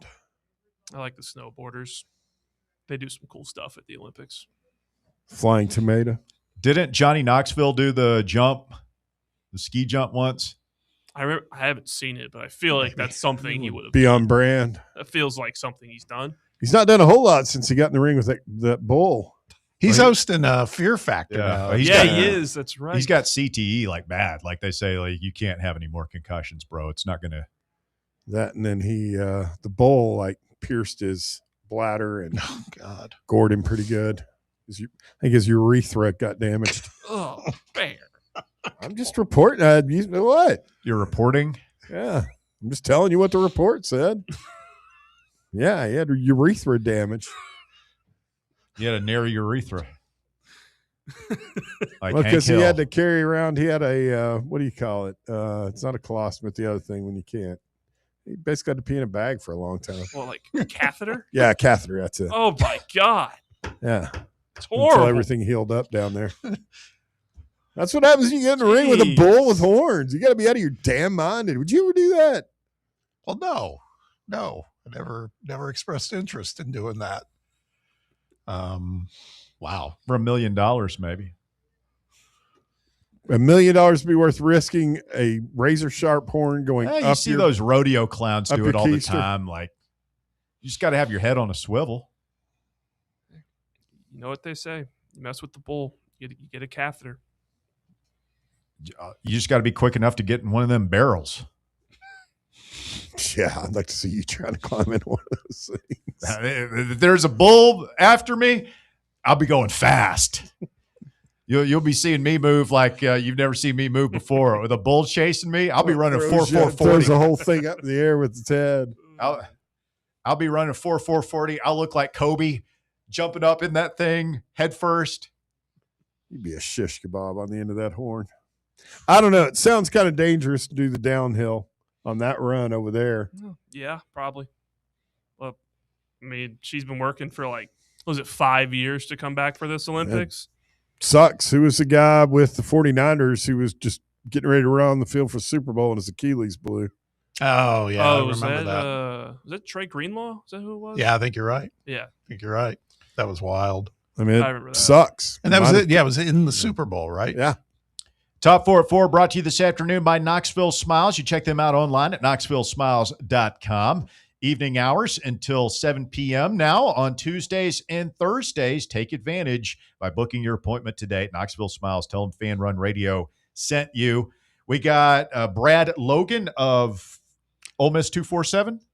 He does a bunch of stuff. He's got his own little media network, but he does stuff for On 3. He contributes to a lot of places down there. He's definitely locked in, though, on the Ole Miss beat. We'll talk to him in just a minute. Let's grab a call from Phil before we do that. Good afternoon, Phil. You're on the drive. It's Fan Run Radio. What do you say, Debbie? What's up, Philly? How you and the boys doing? Doing well. Thank you. I enjoyed your segment there with the Rocky Top Insider. Sound like he's got the same thinking that way. We don't want turnover back for another year. Yeah, you guys are kindred spirits for sure. You want to put it in the hands of a gangly true freshman from Brentwood? Yeah, because we're going to go 7-5 with Aguilar or with McIntyre. You don't know that. I'd rather go with the young guy and build for the future. We know what turnover can do. So he's just a finished product. Guys don't get better. 25 years old, like there's no room to improve. He threw 10 interceptions last year. He'll throw 10 interceptions next year. So is he as good as Chris Winkie? We're going to use this old eight, putting old men out there. Hold on. You answer my question with a question. Answer my question. Guy's not going to improve at all with a year? No, he's not. He's an established product. For 5 years, you don't get no better. Well, he's only Just been look at here his stats every year. He's got turnovers galore. Boy, I'm glad we didn't have that attitude with Hendon Hooker when he came from Virginia Tech. He's an established star. He's a finished product. Do you want to win or don't you? Did Hendon win? Yeah, he won games. Hendon Hooker won example out of 1,000. What did we go the first year under Heupel with Hendon? We went 7-5. Yeah. We went 7-5 the first year. And what did we do the second year? Well, we did all right till we did all right. Yeah. Cockgate. Guy can get better. Improvement. Practice. Well, I mean, you got 41 turnovers in all these years. It ain't going to change, guys. Really. You know it and I know it. We don't Put know him out there, and then you'll have McIntyre and the other guy will leave. And then we're going to be the next year, what are you going to be doing then? Good Hopper's Lord, Phil. Everybody's leaving? Everybody's leaving? They will leave. You wait and see. You got Joey Turnover's our quarterback next year. Oh. I mean, Bob, we're gonna win. We're gonna win tonight. Yes, sir. I believe it. I think it's not going to be like we were saying earlier. I'm not sure it's going to be pretty, but yeah, I think we got enough, man. They look, the only areas that they outperform us in, it's the controllables, and we at least showed some hope there at the free throw line. But that and turnovers, that's the only thing they're better than us at. Phil, thanks, man. We got to run. Brad Logan covers Ole Miss. He'll join us next. And we'll get inside the matchup between the Vols and Rebels. Get set to tip off here in about 2.5 hours at Thompson-Boling Assembly Center and Arena. The Drive continues. More Fan Run Radio coming up. The Drive. Catch up with all things Fan Run by subscribing to our podcast feed. Like, rate, and download the show from the Fan Run app or wherever you get your podcasts. White Claw is taking hard seltzer to new heights with White Claw Surge. At 8% alcohol, White Claw Surge is a stronger wave of refreshment that doesn't compromise on taste. Available in 4 bold waves of flavor like ripe blackberry, citrusy blood orange, zesty natural lime, and tart cranberry. Check out your favorite retailer in-store and online for the White Claw Surge Variety 12-pack and 16-ounce single-serve cans. White Claw Surge. Please drink responsibly. We really need to get some branded stuff. Shirts, hats, promo items, something professional. I mean, we could just find a website and order a bunch of it ourselves. You could, but you're taking a big risk. You don't know the quality, the fit, the timeline. It's a roll of the dice. Yeah, I guess, but isn't that how everyone does it now? Not the ones who actually care about how their brand looks. Look, if we're putting our name on it, it needs to be done right.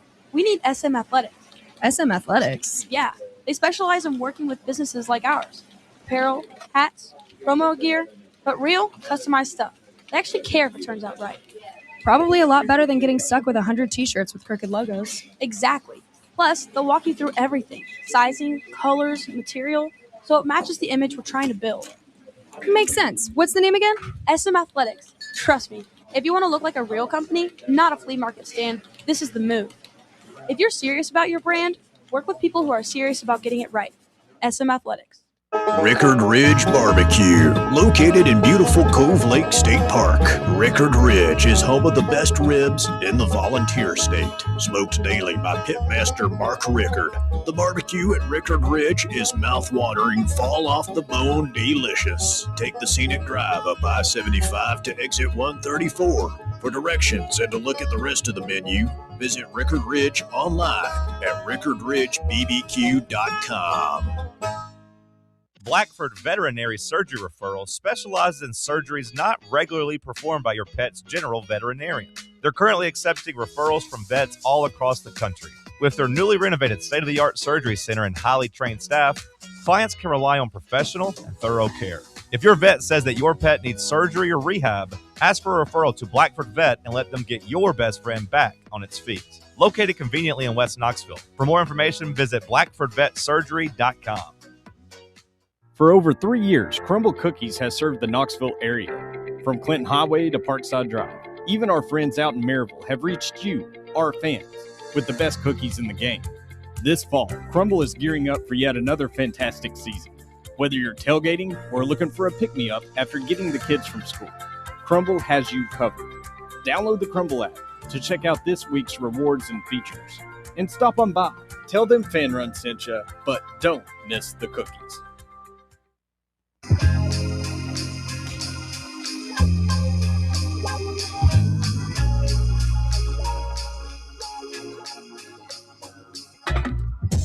Back here on The Drive, it's Fan Run Radio. Russell and Bob coming to you on a Tuesday afternoon. We got Baron Walker through the glass this afternoon, and we've got Brad Logan, who covers Ole Miss, the Believe Network podcasts. He's an On3 contributor, and he's with us now on The Drive. Good afternoon, Brad. How are you, sir?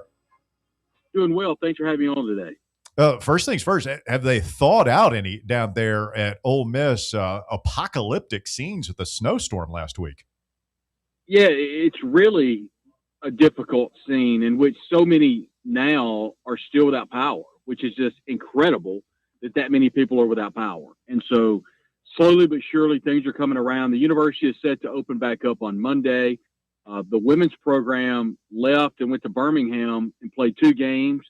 beat Vanderbilt, and then beat Auburn, and now they're staying on the road, going to Alabama later on in the week before they go back to Oxford. So yeah, it's been very difficult. The men's program, as you guys know, went on the road and played Vanderbilt the other night, and then also had a scheduled road game at Kentucky. So they're looking forward to getting back. But yeah, the Chancellor, Glenn Boy, sent out a message today that the trees were pretty much intact. 90% of the trees should be salvageable. And obviously the Grove is a large component of Ole Miss and what they're known for. So the good news is the Grove, for the most part, is going to stay intact with trees. Yeah, that is good news, Brad. Ole Miss 11-10, lost 3 in a row. What's going wrong for Chris Beard and the Rebels right now? Well, you look at what they're able to do and getting those 3 wins. The big win on the road at then number 21 Georgia in OT, beating Missouri, Georgia, and Mississippi State. Really had an opportunity at home against Auburn and just could not get things going in the right direction, lose that game. And, of course, they played better in Rupp against Kentucky and Lexington, losing by 9 points. And then, of course, the close loss to Vanderbilt on the road. They're playing much better, but honestly, you look at what Ole Miss is not able to do, and it's all been down low. Just not having that post presence. Malik Dia is someone that Ole Miss really leans heavy on, and is not someone that can go down low and can get big, as they say. 13.8 points a game, but it's very sporadic. And he's not shot the 3 as well as he did last year, only 27%.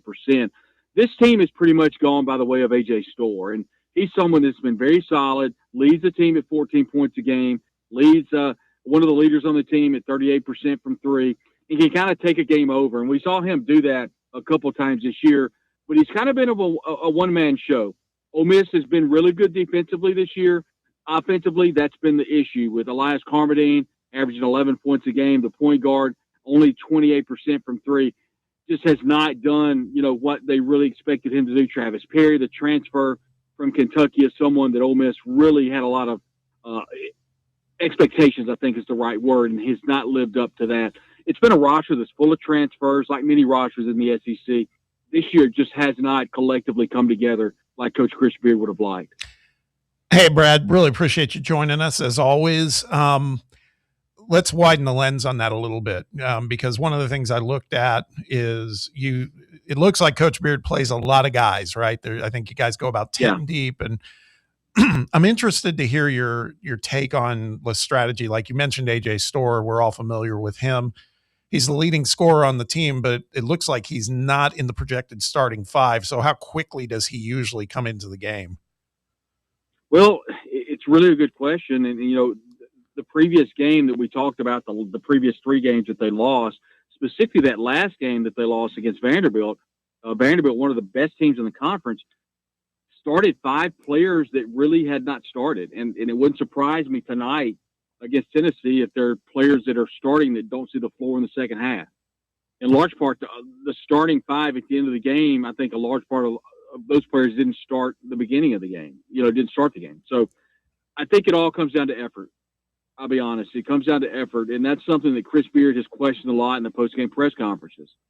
He's talked about teams that needed to get that extra rebound. And one thing that Chris Beard talks a lot is about winning time. And Ole Miss has not shown to have that extra gear in the last 3 minutes of the game. And it's evident if you look at some of the games that they lost, some close losses, and just not being able to pull the trigger and get that, extra gear. And I think effort is the main reason that we're seeing Chris Beard rotate so many players, play so many players, and trying to find some type of group that he can get together to try to win some games. I think when you look at this roster and you look at all of the players that have really came up at the end of the game, and the players that you can depend on shooting the 3, or the players that you can depend on, having the ball down the stretch, it's pretty much been a couple of players, mainly A.J. Storr, and then Patton Pinkins, his dad is one of the coaches on the team, shooting 45% from the floor or 45% from 3, and that's leading the team of significant minutes. And so he's someone that made a really big shot against Mississippi State that would allow the Rebels to win. But Eduardo Klafke, Corey Chess, all those guys averaging below 5 points a game, Sissa, another forward, just have not been able to put it together. Keza Jiffa is someone else that Ole Miss really would like to see take a step forward, but only averaging 6 points a game. And many people say, well, they're not averaging a lot because they're not playing substantial minutes, or at least collectively throughout the game. And that's some truth to that. Once again, I go back to what Chris Beard said, who oddly enough, the Rebels, not having a great year, I think Chris Beard has coached one of the best years of his career because of so much of the adversity he's having to face. That the Pinkins kid, Bob, Al Pinkins' son. Mm-hmm. Al Pinkins was a coach here the Tyndall year, I believe. That's right. Yes. I remember that. A little Tennessee tie-in there for you. So we visit with Brad Logan this afternoon on the program. And that's got to drive Beard crazy because his program, when you think of his teams, it's defense, it's toughness. Going back to Texas Tech that year, they made the Final Four. And a lot of people, myself included, Brad thought, man, they've really turned the corner because they crashed the Sweet 16 last year at Ole Miss. So this has got to be, nothing's done yet, but this has got to be super frustrating for Chris Beard. I think frustration is the right word, because last year, if you remember, I personally, and I think I can, not speaking for other Ole Miss fans, but I found it incredibly surprising that, Sean Padula, Jamin Brakefield, those type players weren't on this roster. And I think Coach Chris Beard really anticipated players like Malik Dia to take a big step forward. Carmodine, AJ Storr is someone that I think has done a really good job. But Travis Perry, not saying to fill the role of Padula, but would come in and be a little more aggressive, and he's not. Come in and shoot the ball a lot better, and he's not shot the ball near as well as Ole Miss fans would have expected him to. But Scott, Chess, Claffey, Sissa, those names, there's been no one that's kind of taken the step forward. I think that's what Ole Miss fans are really expecting. But I think it doesn't overshadow just how good A.J. Storr has been. You talked about defense, and I really think Ole Miss, it's odd because they're very aggressive on defense. They play hard-nosed defense, and whether it's a matchup zone or man-to-man or whatever defense they're running, it appears that they're really getting after it. And then it just, when they go offense, they'll take a three-pointer from the timeline, and it's just you can't really figure out what they're doing offensively, and it's just kind of a hodgepodge of not knowing, not getting that offensive board. And in many ways, defensive rebounding is not where it needed to be. And there's been many games in which the opposing team, I go back to the game against Vanderbilt, with about a minute to go in the game, Ole Miss misses a wide open, Vanderbilt, Ole Miss misses a wide open three. Vanderbilt comes the length of the floor, appears to be a player control foul. They pop it out, and then their talented three-point shooter makes the three. So it was essentially a 6-point swing with no player control foul called. And so that's kind of been the synopsis of the season for me whenever that happened. And for Ole Miss to be successful against a team like Tennessee, you have to be thinking about what does it take for this team to make the tournament and what can they do down the stretch. And the schedule is brutal because you've got Tennessee, Texas, Alabama State, A&M, which is one of the best teams in the conference, and then Florida before it kind of eases up with LSU and South Carolina kind of matched up in there. You would think Ole Miss needed to get to 10 wins. Right now it's really difficult to see that. I just go back to that game on January the 20th against Auburn. Ole Miss had a perfect opportunity at home. The team was sitting at 3-3 in the conference, and then all of a sudden, 3-2 in the conference. Run off 3 losses, now at 3-5. It's going to be incredibly difficult to make the postseason tournament of the NCAA tournament. Yeah, it feels like that Vanderbilt game on Saturday was that had to be a very tough pill to swallow because, to your point, I was just looking at that schedule upcoming for the Rebels when you were talking about it. And I mean, we know the SEC's tough. Just pretty much every team is not just a given to beat them, but you look at the run you talked about, that's going to be hard, man. And my question for you is, if you're Tennessee and you want to hold serve tonight on home court and you want to win this game, the spread's big, but we've all agreed here that I'll be surprised if it ends up being that kind of game. I think it's going to be one that's in the mud a little bit. But what do you think Tennessee, like where do you see Ole Miss most vulnerable? You've talked about efforts, you've talked about certain things. Do you feel like what's really is that the Achilles heel for this team? Yeah, I think if Tennessee can stop A.J. Storr on the dribble drive, drawing contact, getting the easy buckets, getting the 10, 15 foot jumpers. That's where he's really good. He lives around the rim. He's a ball hog, and he does a lot of good things. I think he's been limited some whenever teams have kind of focused in on him. But Ole Miss hasn't had that just solidified number 2 to go to. We've seen Malik Dia kind of be that down the stretch. He is the most. You'll see tonight. He is an incredible roller coaster basketball player. Yeah. He may hit 2 threes and come down and get a 3-point play and then go silent for 6 minutes. So he is someone that really goes up and down. I'll be interested to see how Carver handles the basketball at the point guard, because he's someone that can score over the basket. He's got 4 assists a game, averaging 11 points a game. So we'll see how he can distribute the basketball. Patton Pinkins is someone that we've seen him kind of, go up and down, but he's almost there in crunch time, and that's kind of where Ole Miss has needed him. I think for Tennessee to be successful tonight, force Ole Miss to turn the ball over, which they've done a lot this year. Force them to shoot the 3. They don't shoot it particularly well from 3, a little over 34%. And in that case, it doesn't feel like that they get the 3 when they really, really need it. And so I think it's going to be very difficult tonight for Ole Miss. I do think you make a good point, Bob. I think Ole Miss needs to get this into a rock fight, needs to get it in the mud a little bit, needs to get more physical down low, make Tennessee have to shoot the perimeter shot. But, tall task tonight for Ole Miss. But I think I agree with you. Got to get in a rock fight and got to get down. Got to make hope if you're Ole Miss for Tennessee to make some mistakes. Also a reunion, right? Malik Dia and Jacoby Gillespie, former Belmont teammates. Yeah. There's no doubt. And that's it'll be interesting. We've seen Malik Dia have just big games here and there to where he kind of goes off. And he's due one of those games. Like I said, he's a roller coaster player. So if we come on here and we're talking and Ole Miss wins by 2 and Malik Dia goes for 28, you'll know that he's had one of his big games. We'll have to see where it goes from here. They just need him to be more physical. And Ole Miss needs to be able to get that defense and offensive board when it matters. And somehow they've not figured out a way to do that. They need a dog on defense. And they've always had a dog to go up and get those defensive boards and get the steal. They just don't really have that this year. So really a lot of unanswered questions this year for the Rebels. Brad Logan covers Ole Miss for the Believe Network and On3. And Brad, last time we had you on, we were asking about Lane Kiffin burning down Oxford on the way out of town, something Tennessee fans can empathize with.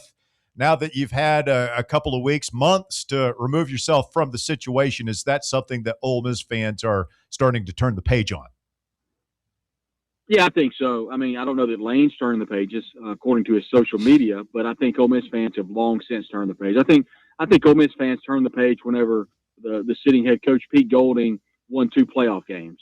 I think they realized that they didn't need Lane Kiffin anymore, and Lane Kiffin continued to come after Ole Miss players when they had signed their rev shares, had signed their agreements with Ole Miss. Ole Miss had even put out graphics on 2 players, Devin Harper and one more player, his name escapes me, and so still continue to come after them, and would eventually go to LSU. Winnie Watkins was the other, I think, or maybe it was somebody else. But no doubt, and I think that it's going to be a very festive game next year in Oxford. I think it'll rival the Tennessee Ole Miss game from a couple of years ago. It's just so incredibly interesting to me how someone can coach at a program and just leave so awful. Because I think Ole Miss fans, obviously can't speak for Tennessee fans, but I think most Ole Miss fans will tell you that Lane Kiffin absolutely crushed it when he was in Oxford. Did a great job in the transfer portal, really good between the lines, did a terrific job calling plays with Charlie Wash Jr., and won some really big games in Oxford, and will forever be remembered as one of the best coaches to ever coach at Ole Miss, and could not have left a worse way.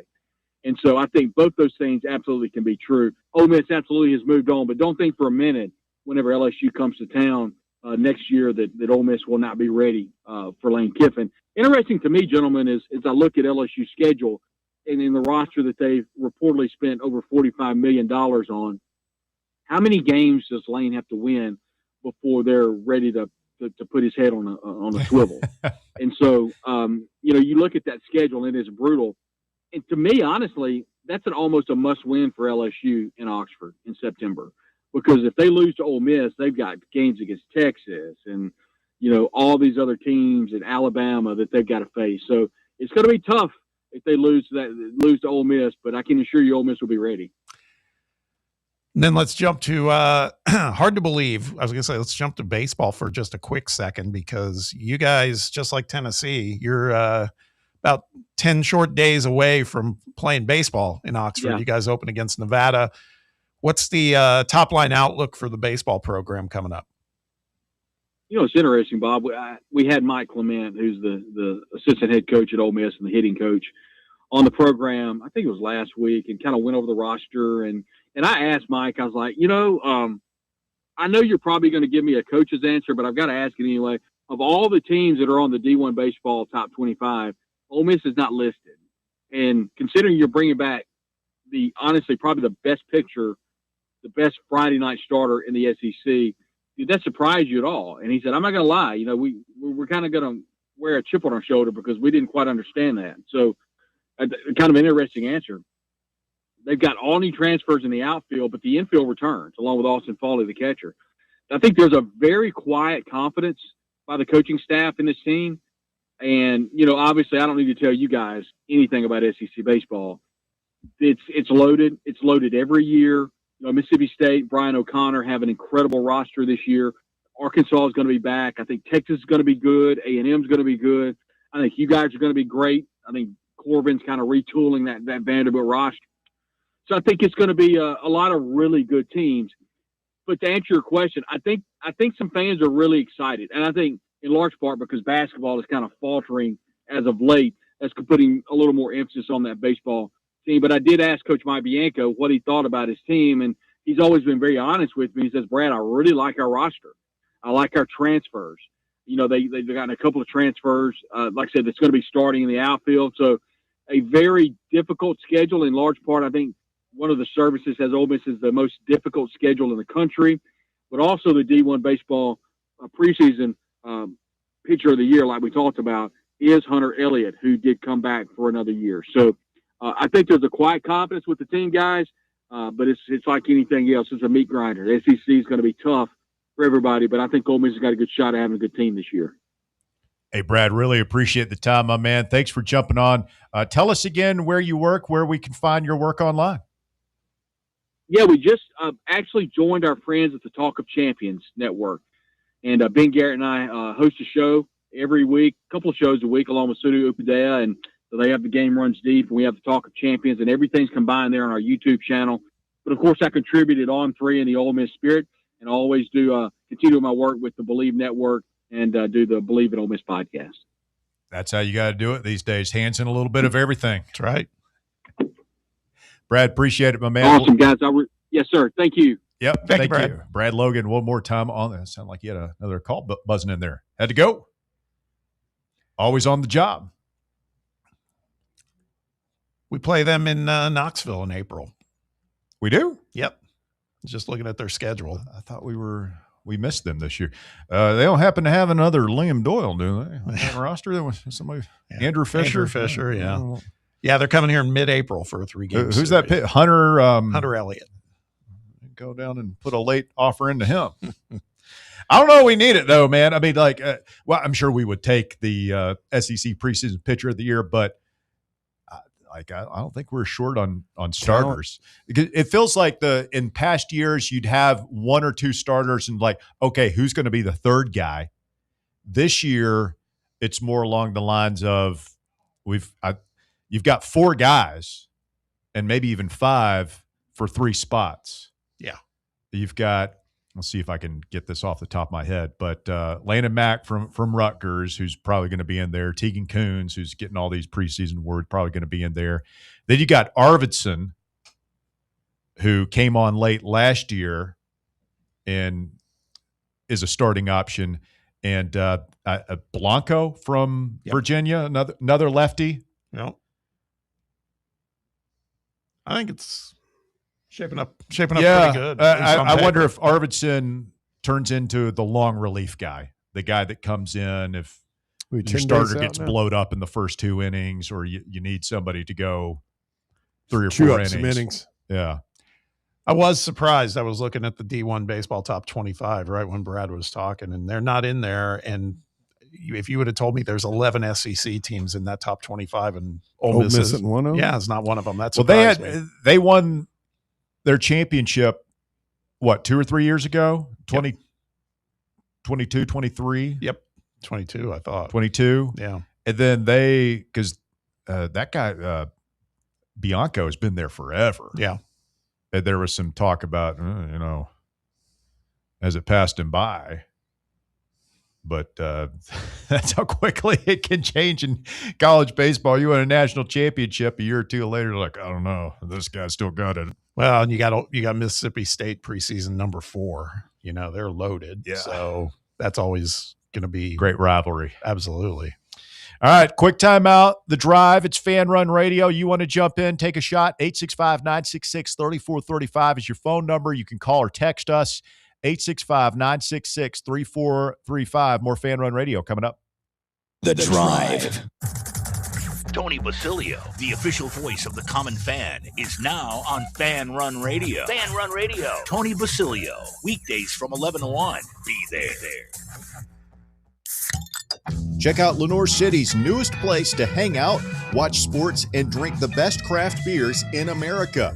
The Casual Pint Lenore City is now open on Highway 321. They've got over 30 beers on tap, with everything from lagers and pilsners to sours and IPAs, as well as stouts, porters, and brown ales. You can also create your own six-pack from their singles cooler or pick up some packaged beer and a growler fill to go. And be sure to bring your appetite, because they have a great menu featuring appetizers, brats, burgers, flatbreads, and wings. It's the Casual Pint Lenore City, now open on Highway 321 across from Gold's Gym in Lenore City. Swing by and check them out, and don't forget to tell them Fan Run Radio sent you. Welcome to Axle Logistics, where excellence isn't just a goal, it's an energy.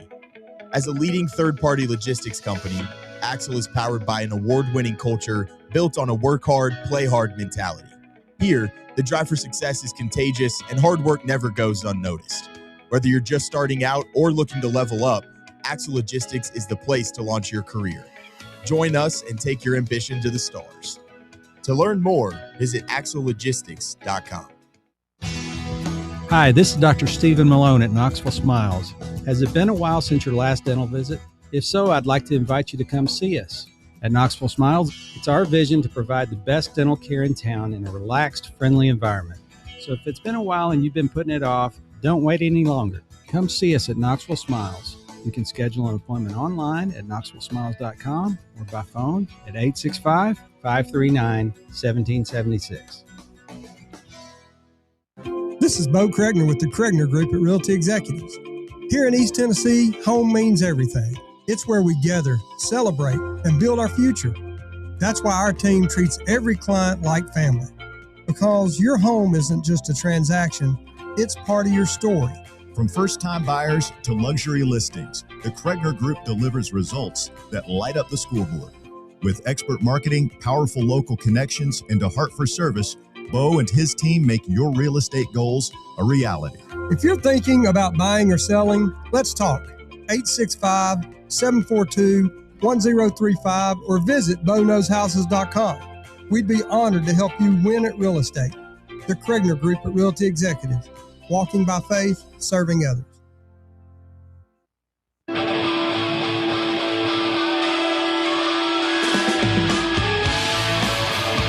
Got a good little dose of rain there a couple minutes ago. Still going, but it's slowed to a bit of a trickle. Yeah. It's supposedly, at least according to weather.com, it's going to be like this now for hours. I'm here for it, though. We need to wash all this salt away. No doubt. Oh, my car is so gross looking. Never been happier to see rain, I'll be honest with you. I was out Sunday just driving around, and the car washes were just full, like lines wrapped around. Mm-hmm. And I don't know, man. Maybe just I'm poured down. Maybe I'm being cheap. Well, no, I mean, it was nice out, but there was still just snow and slush and ice and salt and all the stuff. Like you're gonna get your car looking nice, and then you go right back out on the streets and mess it all up again. Well, more and more these days, people have these monthly subscriptions where you can kind of go in unlimited. Is that worth it? Have you had one of those? I've had one for a few years now. Yeah, it's worth it. Have you been? Have you had your? I went today. I knew it was going to rain anyway, but I was like, I was right in the area. It wasn't busy. How much is it? To the touchless or? Yeah. Can I ask? What is that, like $30-$40 a month, something like that? I'm on a special right now. It's like 27. It's cheaper than bad. one. Yeah, I mean they're not doing the inside and everything else. It's just that's but you have access to the vacuums? Expensive now. Mm-hmm. I don't know. I don't know have if to I look wouldn't into take that. your car through there with all those flying belts and stuff. That stuff like scores your paint. Yeah, Puts the swirls on them. I've always heard that. Like you don't want to. I've noticed it on mine now. Yeah, I haven't had too bad of luck with it. It's worth it to me, man. I'm fastidious, as you guys know. So, you ever wash your own car?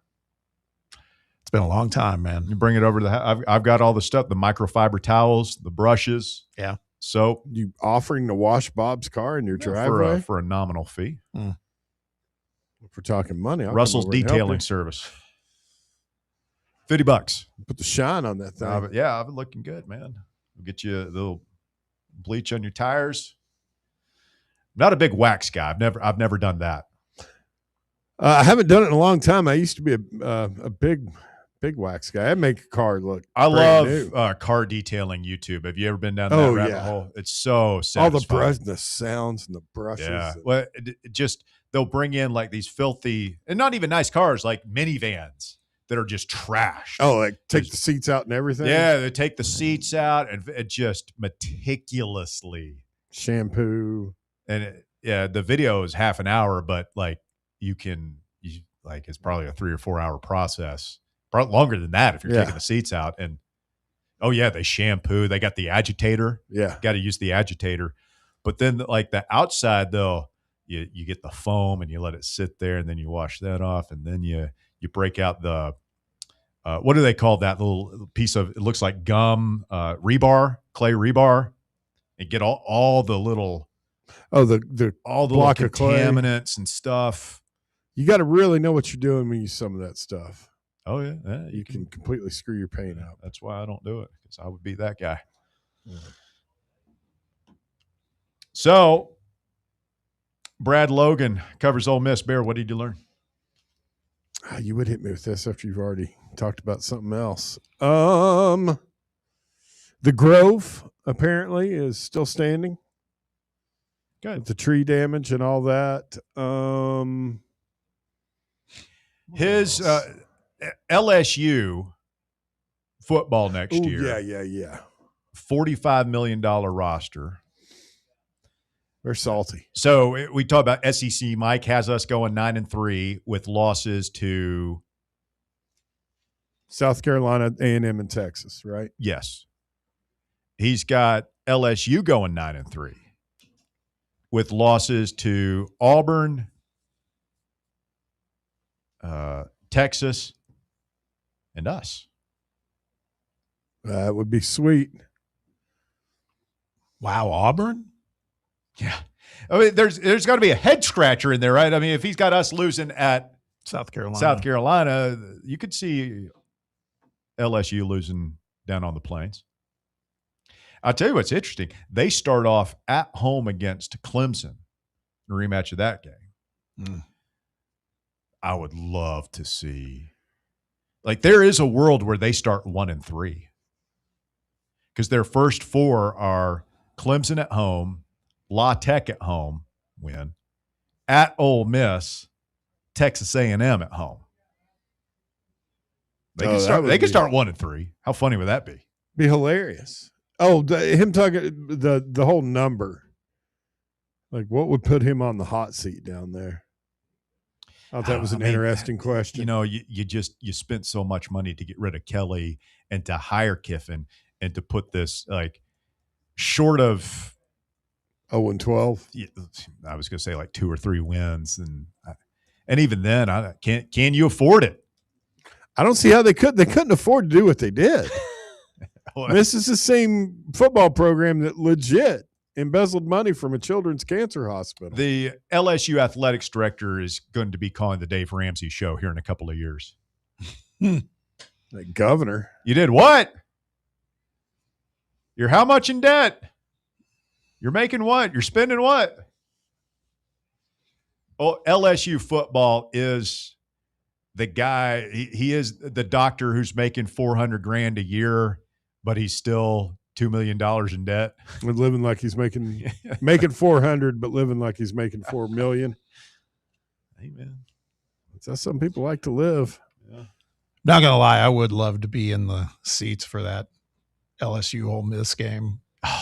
It's gonna be borderline dangerous. Yeah, been there. It'll be borderline, if not just outright dangerous, when he rolls in here in November. People ain't forgotten. No. Nobody's got more bad blood with that guy. He continues to us. poke the bear, and the whole Sam Levitt thing, flying into Knoxville, posting pictures about it, and all that stuff. If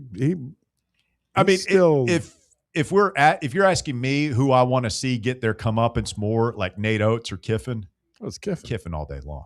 Yeah. Nate Oates is a sleazy coach in a sleazy sport. College basketball has always been a cesspool. And I know football has been as well, but I don't know. Oates is pretty sleazy. But Lane Kiffin, at least Oates doesn't go around poking the bear. He just does horrible things and is a complete win-at-all-coster. But he keeps his mouth shut for the most part, other than whatever happens. He's not a troll. He's not a troll. Kiffin's a troll. Yeah. Very punchable face. You were asking, who do we dislike if you can beat LSU, would you accept the loss to South Carolina? I think I would. We're kind of forgetting about, we don't have him on the schedule, but Eli Drinkwitz is somebody that's on my list. Oh, too. yeah. Yeah, but he's not. That's a different. He's a one. dork. You like to just. Yeah, he beat the doesn't crap lack out of. integrity or anything like that. He's just annoying. a douche. I'll stay in all business, Josh. He's just annoying. Kiffin, it's highly personal. Ole Miss, I'm sure they're really mad at him. It's not to the same level. It's not. I think this guy he's a bad breaker-upper. He is. And he leaves a lot of hatred in his wake wherever he goes. Who was the guy? What was the guy's name on sign? But he got stabbed in the forehead with a fork. He's that guy. I'd like to stab Lane Kiffin in the forehead with a fork. Where did this happen? On the bad breaker-upper on Seinfeld. Oh, okay. What he said? You got a big nose. What did he say? Stay with us. It's The Drive, Fan Run Radio. Hour number 3 coming up.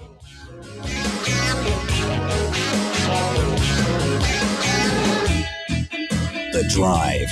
Fan Run Radio, where Big Orange Country comes to talk sports. Start your morning off with your daily dose of talk sports with John Reed and Cody McClure from 8 to 11. Then it's Tony Basilio from 11 to 1. The Playbook with William Pattison from 1 to 3. And The Drive from 3 to 6. It's 10 hours of hard-hitting local sports radio every day, right here on the flagship station for Tennessee fans. This is Fan Run Radio, Knoxville. Dick's House of Sport at Westtown Mall is a destination devoted to sport, and it's your destination for exclusive events and experiences. Come visit a store like no other. Check out our 40-foot rock wall, golf performance center, Hit Track's batting cage, and outdoor turf field. You can now rent our space for private events and birthday parties. Learn more about our events and exclusive product launches on Facebook and Instagram at Dick's House of Sport KNX. Dick's House of Sport, proud partner of Tennessee Athletics. Smoky Mountain Brewery is the place to be for game day. From the moment you walk in, it's wall-to-wall big screens, making Smoky Mountain Brewery the perfect place to watch the Vols or your favorite team in action. With locations in Turkey Creek, Maryville, Pigeon Forge, and Gatlinburg, you're never far away from a great time at Smoky Mountain Brewery. Try one of their world-famous microbrews like Black Bear Ale, Mountain Light, or Cherokee Ale. Juicy burgers, wings that bring the heat, and delicious handmade pizzas made with hand-tossed crust from the freshest ingredients and their own special sauce from a secret recipe, topped off with hand-grated cheese and farm-fresh toppings. And don't forget, those famous microbrews are also available in kegs for your next party or in 6-packs and growlers to go. So grab your crew and head to Smoky Mountain Brewery and tell them Fan Run Radio sent you. Smoky Mountain Brewery. Eat local, eat good. At Knoxville Insurance Group, they understand the challenges many consumers face when searching for insurance coverage. That's why whether it's for you, your family, or your business, they create a coverage plan specifically for your unique needs. Knoxville Insurance Group is an independent firm, which means they aren't beholden to just one insurance company. They search multiple companies, acting as your negotiator to find you the best possible policy and price. Start a quote in minutes at KnoxvilleInsuranceGroup.com or call them today at 865-694-9788. Get hurt in the game? We tough it out. Feel exhausted? We push on. Feeling down? We pull ourselves up by the bootstraps. But there are times when bootstraps aren't enough. When stress gets to us and we need to talk to someone about what we're really going through. So we're going to reach out, because sometimes mental health is not a one-person job. Visit loveyourmindtoday.org. That's loveyourmindtoday.org. Brought to you by the Huntsman Mental Health Institute and the Ad Council. You're listening to FM 105.7 and AM 1340, WKGN Knoxville, and W289CU Knoxville, Fan Run Radio. Men all around Knoxville are celebrating the difference Men's Pro has made in their life. I'm Evan Bass, founder of the clinic. If you're struggling with ED, we want you to be able to celebrate as well. As men, we hate going to the doctor, but Men's Pro was designed to take care of men like you better. These things can get worse if untreated, but you're not alone. The medical support team at Men's Pro has your back. Today's the day to feel alive again. ED, performance issues, enhancement. We've effectively helped men jumpstart their performance comprehensively and with proven medication dialed in just for you. With same-day booking, you can meet our passionate team, and under guidance from our medical provider, you could leave with a plan that changes your life. The number one thing we hear guys say is, I forgot how I used to feel. Guys, it's time to feel amazing and crush this new year. Call my team right now and let us treat you to an unforgettable experience. Dial 865-544-8220 or go to menspronknoxville.com. It's time for The Drive's Top 5 at 5. Quitting time on your Tuesday, 5 o'clock here on Fan Run Radio. Russell Smith back with you as we have our final hour. Bob is ready to go basketballing. Better get an umbrella. Bear is ready to go home. And Walker is ready for the top 5 at 5.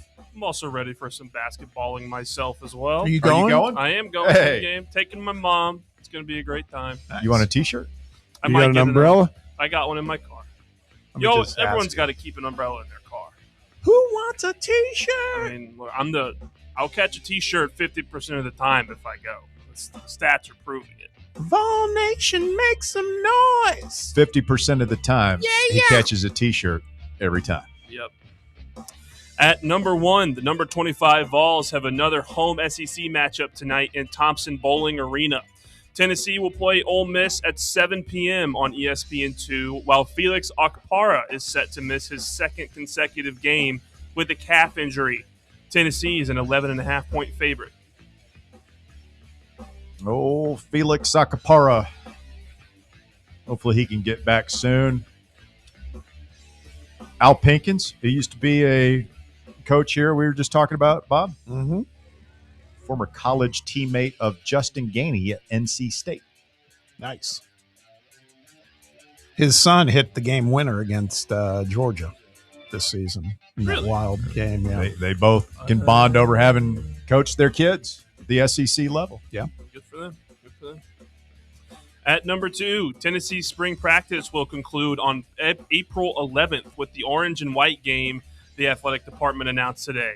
Details of the day inside Neyland Stadium in terms of a format or what it'll look like remain unclear, but spring practice will wrap up in front of fans with a game that will be free for all spectators. You going to the orange and white game this year, Bob? No. It's free. Don't care. Wow. Speaking of don't care, completely off topic, Pro Bowl's tonight. Who? The Pro Bowl. What? It's tonight. The Pro Bowl's on a Tuesday night? I think I'm correct. Isn't it? No, it's a multi-night event, isn't it? Oh, is it? Yeah, Remember, it's that it was last year where they did like skill games one day and then the game another day or something stupid like that. But it's a stupid event. in general. Like, it's just kind of part of Super Bowl week now. It's got to go the way of the Buffalo. February 3rd, that's tonight, kickoff of the 7-on-7 flag football game. So I guess that's why we're on the Deuce tonight. Yeah. We got the Pro Bowl, Oh, the yeah. mothership. They're really preempting. They're not preempting anything. I mean, it's bumped us to the Deuce. It's the NFL versus college basketball, man. It's a two-hand touch football game, right? Yeah, but that's going to draw what? 5 times the audience our game will? Maybe. And they also, the other thing, Bear, is they're so beholden to the NFL. They've got to, they've got to promise them a lot. Okay. Well, they're getting the Super Bowl next year, so they're just Yeah. This is the price they pay for that. At number 3, the Memphis Grizzlies are trading star forward Jaren Jackson Jr. to the Utah Jazz as a part of a 7-player trade on what's been a wild day for the NBA trade deadline in 48 hours. Memphis will receive Walter Clayton Jr., Kyle Anderson, and a couple other players, along with 3 first-round picks. Memphis burning it to the ground.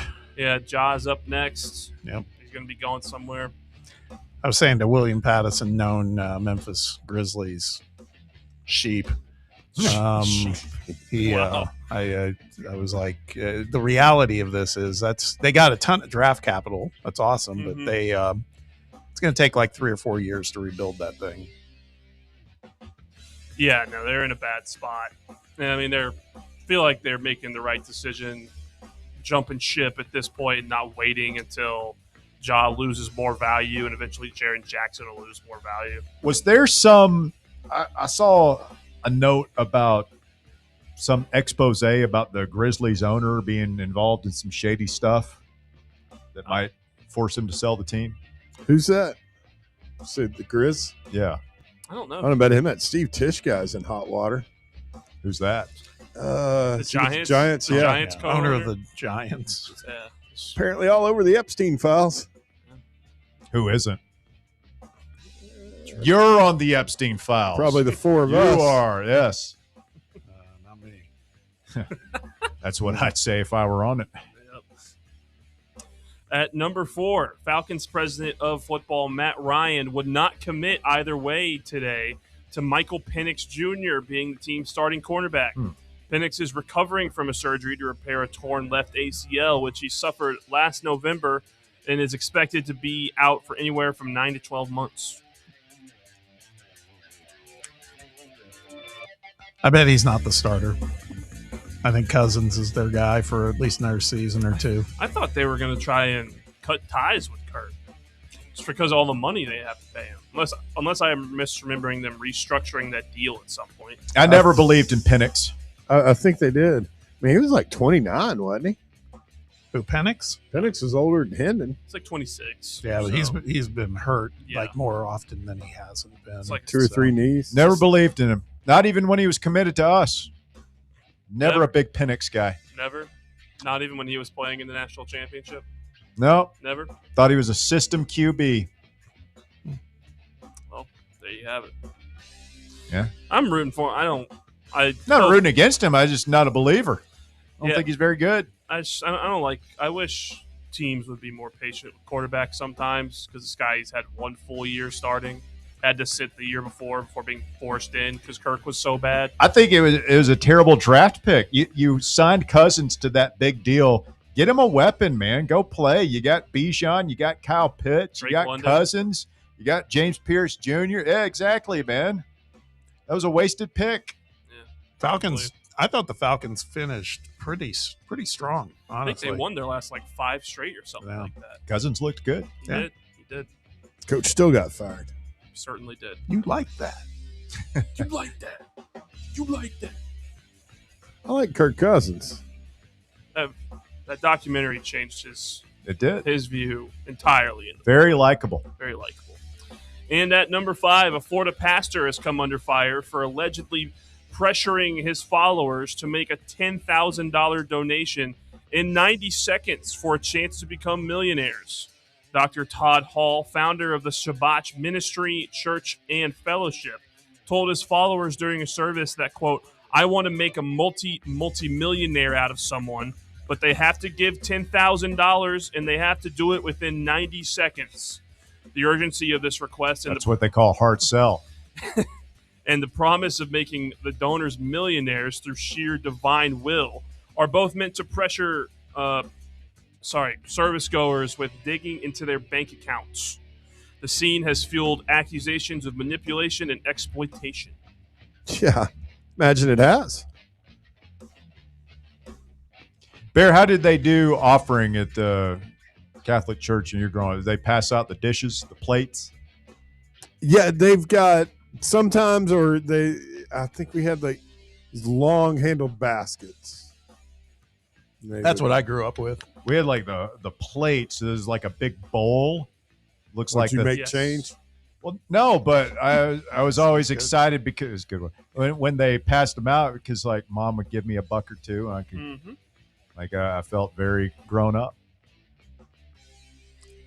One of the worst pinches I ever got. My Grammy gave me two, and I just put one in there, and she was watching the whole way. She's sitting right next to me. Bear.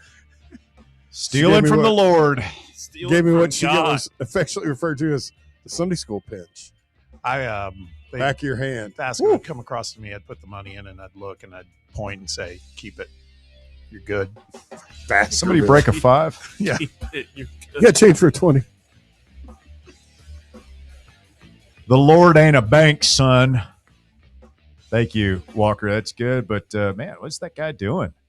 It's cheap, just bilking people. That's when you know you're not going to a church. You're kind of in a cult. The guy says, you got, what did he say, 90 seconds or 10 minutes? 90 seconds to give 10 grand. 90 seconds to give me 10 grand. I'll make you a millionaire. Make a life-changing decision in 90 seconds. Apparently it worked. Any of those guys like that, they should be shot into the sun. Him, don't even get me started on that guy down in Houston. Well, imagine you're there with your wife. Joel Blowstein, whatever his name is. And the pastor says that, and all of a sudden you see your wife reaching for her phone. Oh, hold on, honey. Hold on. Let's put that up now.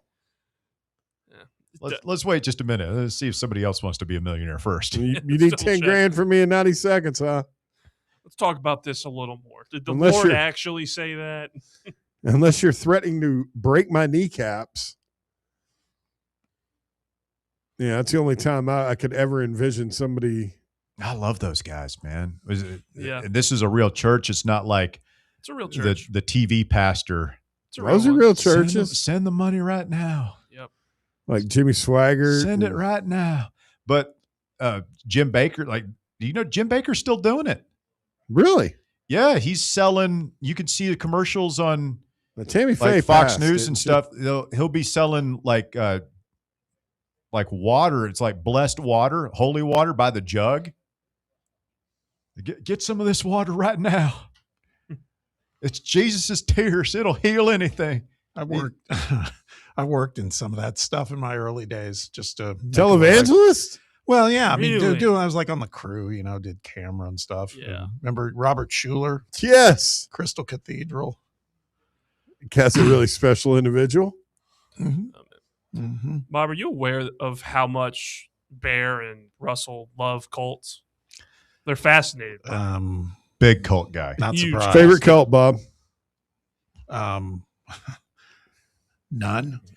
Really? No, None that interest you? No, not really. No. Branch Davidians. What's the name of the Branch Davidians? Is a drive favorite.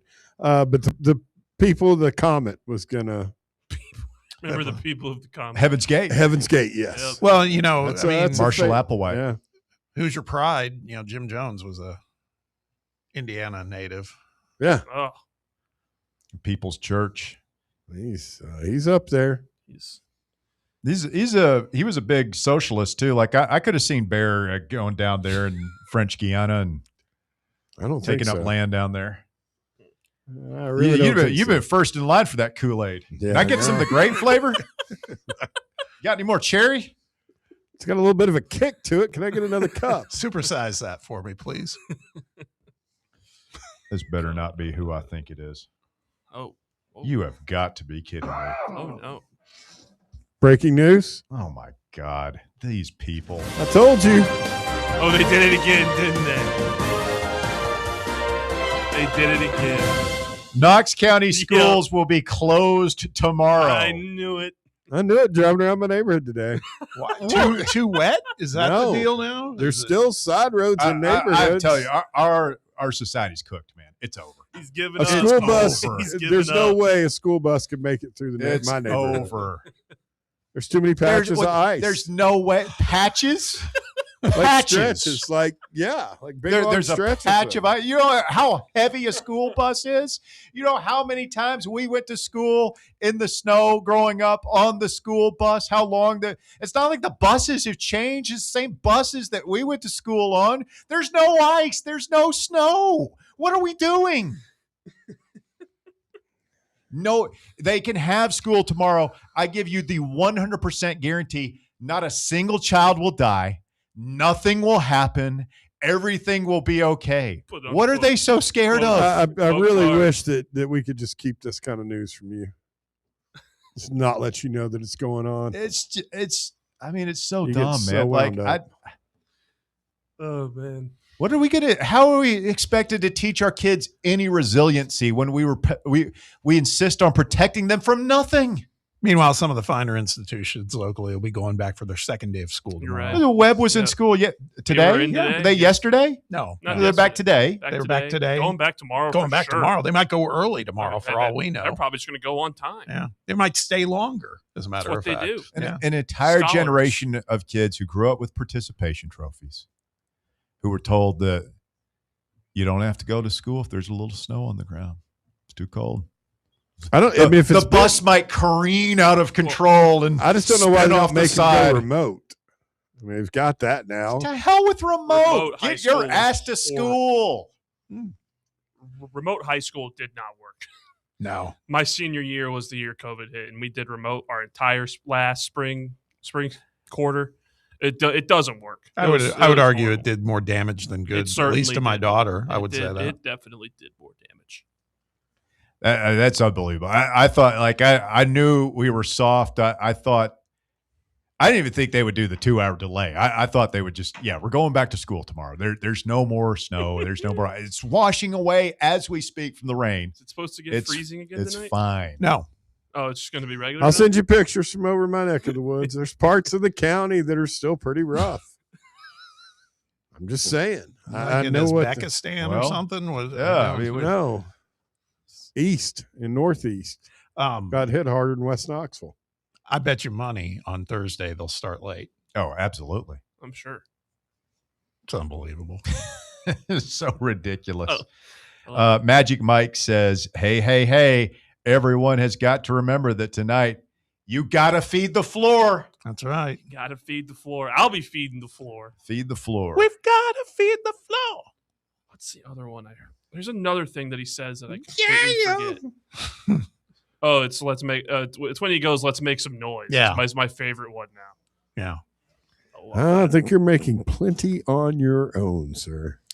The Pro Bowl last year, Bear, 4.7 million people watched the Pro Bowl. How many people you think are going to watch Ole Miss Tennessee tonight? No, not that many. Not a million. 500 people. grand. Yeah, not even. Yeah. Not a million people. You don't think a million people won't watch that? No, probably less than a million. Yeah. No, man. They Get 500,000. You're probably pretty good. I mean, that's a lot of people. Yeah. To watch something. Yeah. You sell advertising for that, but certainly can. No, it's Tell you who to watch. 9:00. What? On CBS Sports Network. Oh, is this Miami? The St. Louis Billikens. Oh, yes. Josh Schertz. Taking on Davidson. Josh Schertz, Vol Nation's new object of desire. Miami of Ohio also plays today. Yeah. Try to stay undefeated. They've already played Buffalo once. That was that Mhm. was an overtimer. I'm all in on Miami, Ohio. I love them. So I heard the boys talking this morning on Talk Sports, and they were saying that a lot of the mock drafts have us matched up against that team that's undefeated right now. The mock drafts have us matched up. Not mock drafts, Bracketology. bracketology. You know what the hell I was talking about. Against Miami. Yeah. Yeah, I know. I've seen that too. I'd be scared. That I would kind of be agree with terrifying. John and Cody on that. You don't want to face. I'd be so scared. We had to play Miami, Ohio. They just shoot a bunch of threes. Bunch of Caucasians that exciting whites. Yeah. Yep. Shoot it from everywhere, huh? They're a fun team to watch. Like it's not. Yeah, I'll watch them as long as they're playing us.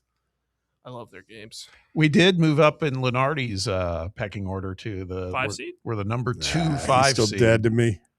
So the climb continues, What did slow but Lenardi sure. do to you? Lenardi? Yeah, what did he do to you?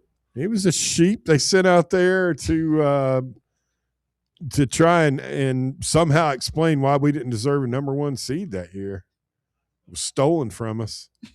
He is a company man. Yeah. He does what the committee tells him to do. Certainly. He's got like these white things in the corner of his mouth when he talks. It's gross. Teeth. White thing. Yeah. Yeah. Some He's got people get teeth. that. Little white specks like spittle or something in the corners of his mouth. He's all greasy looking. This is weird, man. All sweaty, like he knew that he was lying, Lenardi. Linardi. You think that's a toupee he's wearing? Hell yeah, it is. Speaking of which, correct me if I'm wrong. We have not talked about that yet. Dude got his wig, got his rug knocked off. I saw that. Oh, so great. Hey, we got to take a quick break. We'll get to that. We'll get to your calls. Stay with us. It's The Drive. It's Fan Run Radio. Back with more after this. The Drive. Streaming worldwide at fanrunradio.com and on the free Fan Run app. This is Big Orange Country's sports talk radio superstation. Fan Run Radio, Knoxville. Citizens National Bank. Life is more fun with a Good Life checking account from Citizens National Bank, offering extra benefits including bank travel. This September, experience the perfect fall getaway on the New England Rails and Sails Tour, or join CNB in October to chase the Northern Lights in Iceland. Get in on the fun by calling 865-429-7935. Citizens National Bank. Banking never felt so good. Member FDIC. Are you ready to show off that confident, radiant smile you've always dreamed of? Well, here at Knoxville Smiles, we're ready to turn your dream into a reality. At Knoxville Smiles, we're more than just a dental practice. We're your partners in achieving optimum oral health. From routine cleanings and checkups to advanced cosmetics and restorative procedures, we offer a wide range of services in an environment that makes every visit a positive and comfortable experience. At Knoxville Smiles, it's about more than just treatments. We're focused on creating a welcoming environment where you feel like family. Our state-of-the-art facilities are designed with your comfort in mind, and our friendly staff is always ready to address your questions and concerns. Don't wait any longer to achieve a beautiful smile you deserve. Schedule your appointment at Knoxville Smiles today and take that first step towards a healthier, happier you. Call us at 865-539-1776 to book your appointment today, or just visit our website at knoxvillesmiles.com. Welcome to Axle Logistics, where excellence isn't just a goal, it's an energy. As a leading third-party logistics company, Axle is powered by an award-winning culture built on a work hard, play hard mentality. Here, the drive for success is contagious and hard work never goes unnoticed. Whether you're just starting out or looking to level up, Axle Logistics is the place to launch your career. Join us and take your ambition to the stars. To learn more, visit axlelogistics.com. Matlock Tire Service and Auto Repair wants to make sure your vehicle is as ready as you are. The last thing you want to do is spend your time on the side of the road waiting on a tow truck. No. Schedule an appointment at Matlock Tire to have your vehicle checked out before you go. Tires and batteries, belts and hoses, fluids and filters, even the AC. Visit Matlock Tire Service and Auto Repair in Lenoir City, Athens, Maryville, and Kingston Pike in West Knoxville. Schedule your appointment online at MatlockTireService.com. Matlock Tire, keeping you on the road since 1953. Vol fans, reimagine your home at Broadway Carpets and Flooring for any remodeling or building needs. With a variety of carpets, rugs, hardwood, vinyl, and stone, Broadway has all the flooring and installation options you're looking for, including pet-resistant products like Pet Perfect Carpet from Shaw Floors. Visit their showroom in downtown Knoxville or the location in West Knoxville located on Kingston Pike near Pellissippi Parkway today.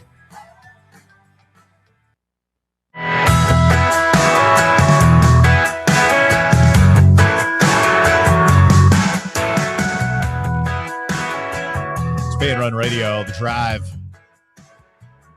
Open lines here. You want to jump in, go ahead, 865-966-3435, your phone number. You can call or text the show today, 966-3435. We still got Roberto. Roberto, you're on the drive, Fan Run Radio. Yep, hung through forever like a sheep, Russ. Sorry about that. Only to tell you guys. Bad clock management on my part. It's all good, man. I'm a sheep. This is understood. Man, wow. The rain, the kids being out of school, with it pouring rain, like even in Marable, we got twice as much snow as y'all did in Knoxville, and our kids were in school today. Did you see last week on Tuesday last that Marable City was the only school district in the state of Tennessee? I saw that. That map was funny, yeah. Dude, my kids were... Yeah, but they'll be better off for it. They'll be better for it. They will be. Yeah, we hold ourselves to a higher standard educationally, at least for the public schools.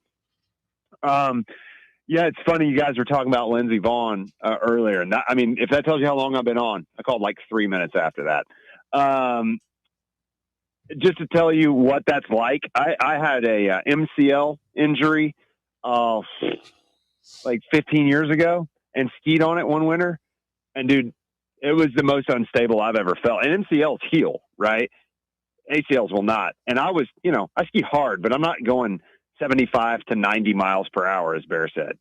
And in those dens, which, do you know what the den is? That's the number they crank the bindings up to. Those dens for them are off the charts. Like, they're literally just so locked in that if they fall, it is a knee injury, period, because that ski is going to stay attached. Like, for a normal person like me who's a pretty good skier, my den is between like 6.5 and 7. Okay. You're talking theirs are like 16. And it's just I cannot believe in what I was hearing that she's going to ski on that ACL. There's no way. She'll be lucky to get down the mountain in one piece. Yeah, it's probably, I'd be willing to bet that's probably what she's wanting. It's her last Olympics. I'm sure this is crushing her. I wonder if she just wants it's to get just like I'm showing up to show up because I already qualified type of deal. Yeah, she's going to get a couple of runs and, will she win a medal? No. But she'll at least get to say that she did a couple of runs in 26 Winter Games. I hope she does. I hate it for her. I hate that happened last week because apparently she's been running pretty good. So, for whatever that's worth, guys. As far as this game tonight, I mean, are we getting ready to just the weather's slop outside? Is the game going to match it? Is Chris Beard just going to pull Rick Barnes into a slop fest like that 2-point win for them last year? Do you remember that? People seem to forget that we lost to them last year. People keep talking about us getting drug into these things. We live down there. I mean, it's Barnes ball. What was the game last year, Bob? We missed a shot at the end. Like, we had a good look. We did. It was Igor, I think. I mean, Igor actually played Igor, I thought, played a pretty good game, if I recall I remember correctly. this. It was. He did have a good game. We had a good look in the lane. It was a mid-range jumper that just didn't fall. I remember the big thing from that game was Igor was playing really well, and then Barnes took him out down the stretch, and that's when Ole Miss came back and took the lead. And by the time we put Igor back in, it was too late. Didn't Igor just get hammered on too at one point? Wasn't there a monster Ole Miss dunk? I think there was. Yeah. Well, you're right, Bear. We live down there, but if we aren't in the slop, man, Rick Barnes is going to voluntarily jump into it if it's an opportunity. There's no doubt about it. So I agree with you there. I just think that we're in a better position tonight than we were, whatever it was a year ago tonight. I think that we're going to beat them, and I think we're going to beat them soundly. I think we're a better basketball team right now than I expected us to be just 3 weeks ago. Russ, you and I talked about that. And lastly, guys, I'm so sick of already hearing our fans saying they don't want Joey Football back. He is your path to making the playoffs. Yeah, I know he wasn't elite. Shump said, he was kind of average. I mean, he did lead the conference in passing this year. And I love Shump, but he's wrong about that. I mean, he was the best passer in the conference. Yes, he turns the ball over too much. He also only had 90 days and some change in the offense before he started having to run it. Thank you, Phil Shump. I mean, it's unbelievable. It's unbelievable. Look, Shump is Shump, and he's paid to have an opinion, and that's fine. But, y'all, let's get real. Our defense gave up 39.75 points in our 4 SEC losses last year. It had nothing to do with Joey. Period. We led the conference in scoring. He's always thrown a lot of interceptions, Roberto. That's his MO. He throws a lot of interceptions. He has his whole career. I'm not saying he doesn't. We agree on that. But are we sure that a freshman who weighs 152 pounds isn't going to do that? Are we sure that a true freshman who's never seen an SEC defense at all will do that? I'm not sure. I think I'll go with the known, and I think I'll take that. And if it's $2 million worth, let's throw him another $500,000 to make sure somebody at the skids are greased with the people in Knox County. I'll just say it that way. Have a good one. We beat a team with a winning record last year. I want Judge Haggerty. Somebody line his pockets. I want him like those Roman senators in 300, just shekels coming out his pockets. I mean, let's get really corrupt here. Yeah, buy off the judge. That's what I said. Igor Milicic missed a layup at the end of that game last season that would have tied the game. Brutal. I was just looking at the box score. Memories. Brutal. Big game for Zakai. He had 15 assists in that game. What? 8 points and 15 assists, only 2 turnovers. Gainey off the bench. 17 points, 4 of 9 from 3-point. Boy, I'd love to have Gainey.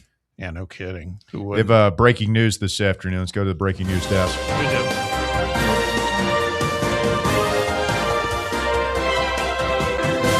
Guard Amari Abram is out tonight versus Ole Miss and will not play. I have that.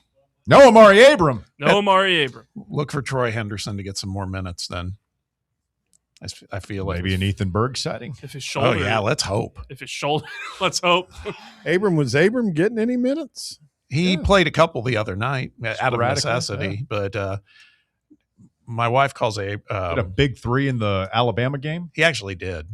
He does. He's not bashful about shooting the ball. He'll do it. My wife calls Ethan Berg the bunny rabbit because kind of hops when he dribbles and everything. He does do that. I call him the stiff because he plays like a dead man. He's terrible. Wow, guys, please. I would actually definitely see Berg tonight because of the fact that Troy's still dealing with his shoulder. Yeah, it could be.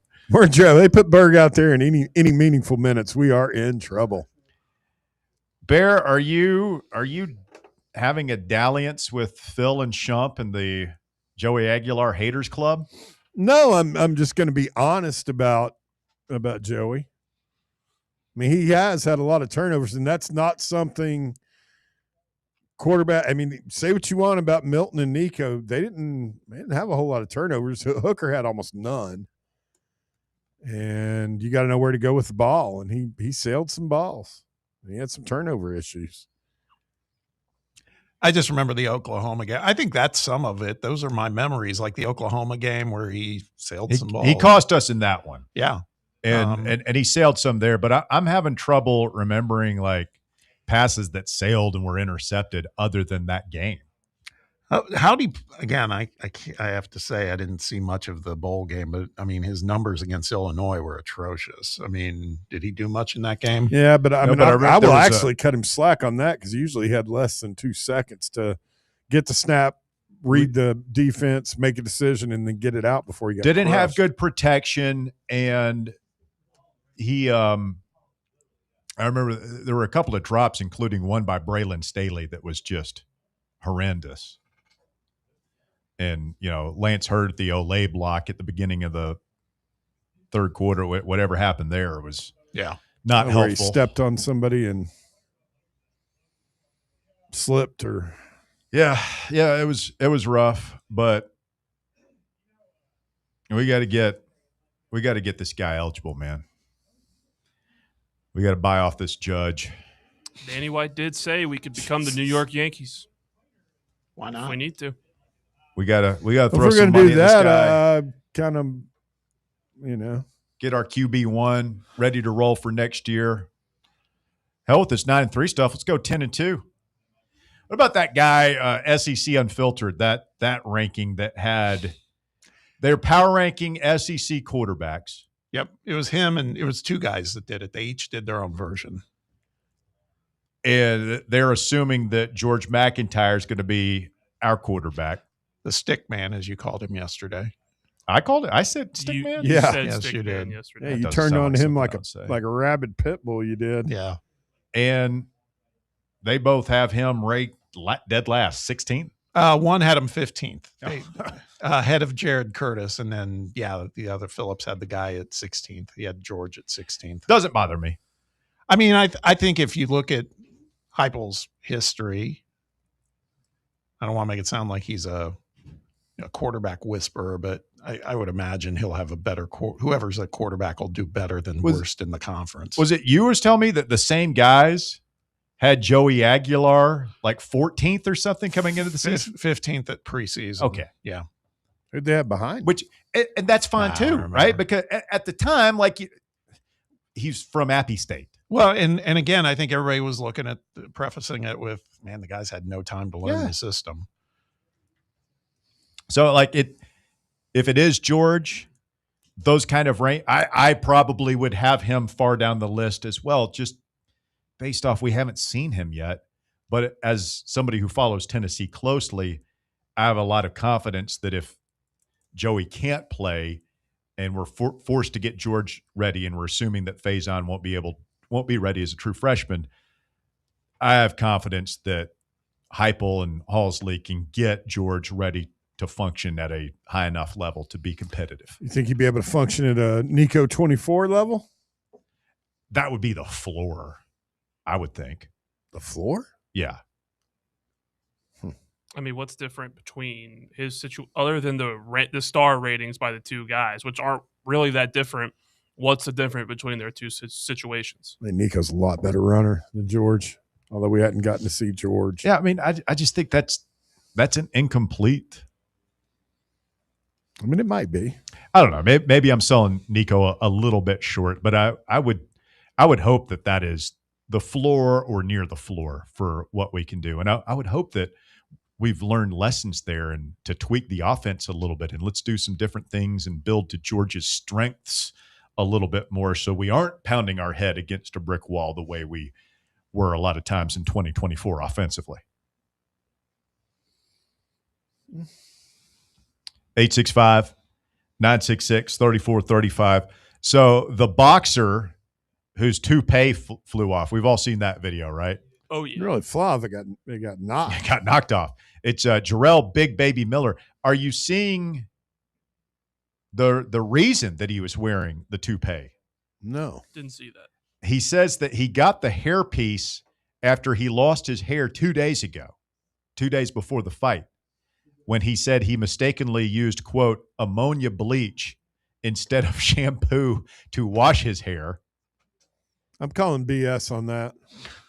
That's what he says. Well, there's still frames of when that rug flew off, and there's no way they would put, if it was strong, ammonia bleach.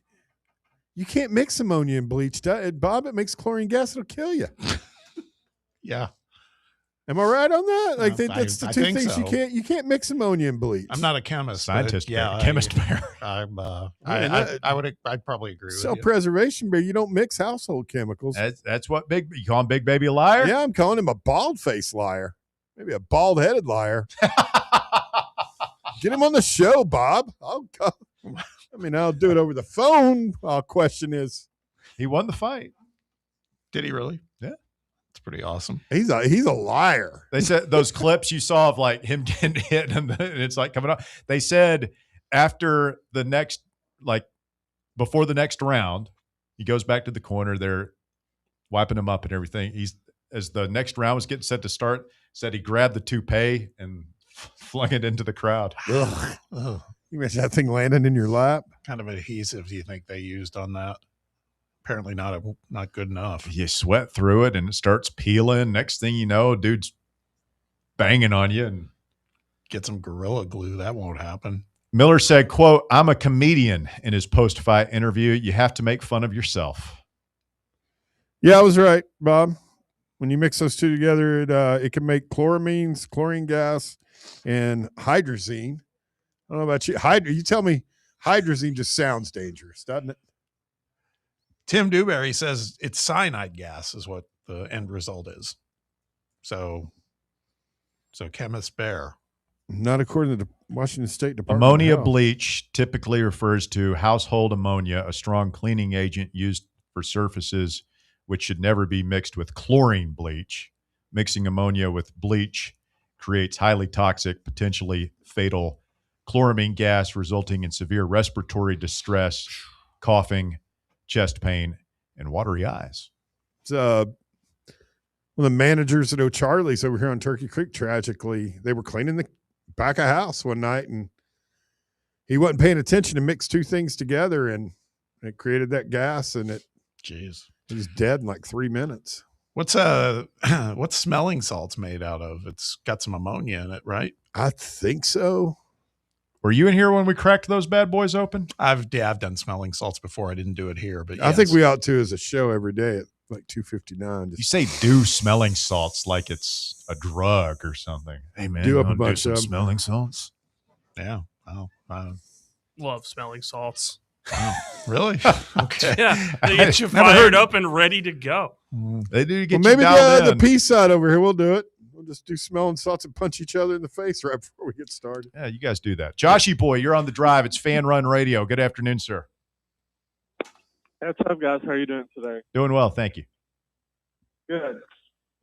So I'm at the point where I hope Joey gets his 5th year, but what are we doing? He's going to be 25 if he gets eligible. What would you guys say, like, the age limit in college sports it's okay to play? That's a good question. I haven't thought about it in terms of an age limit. Like, I don't think that tops. I don't think that 30-year-olds should be playing college football, but to me, it's more of a clock. Like I like you got 5 years to play for, which is what we've all grown up with.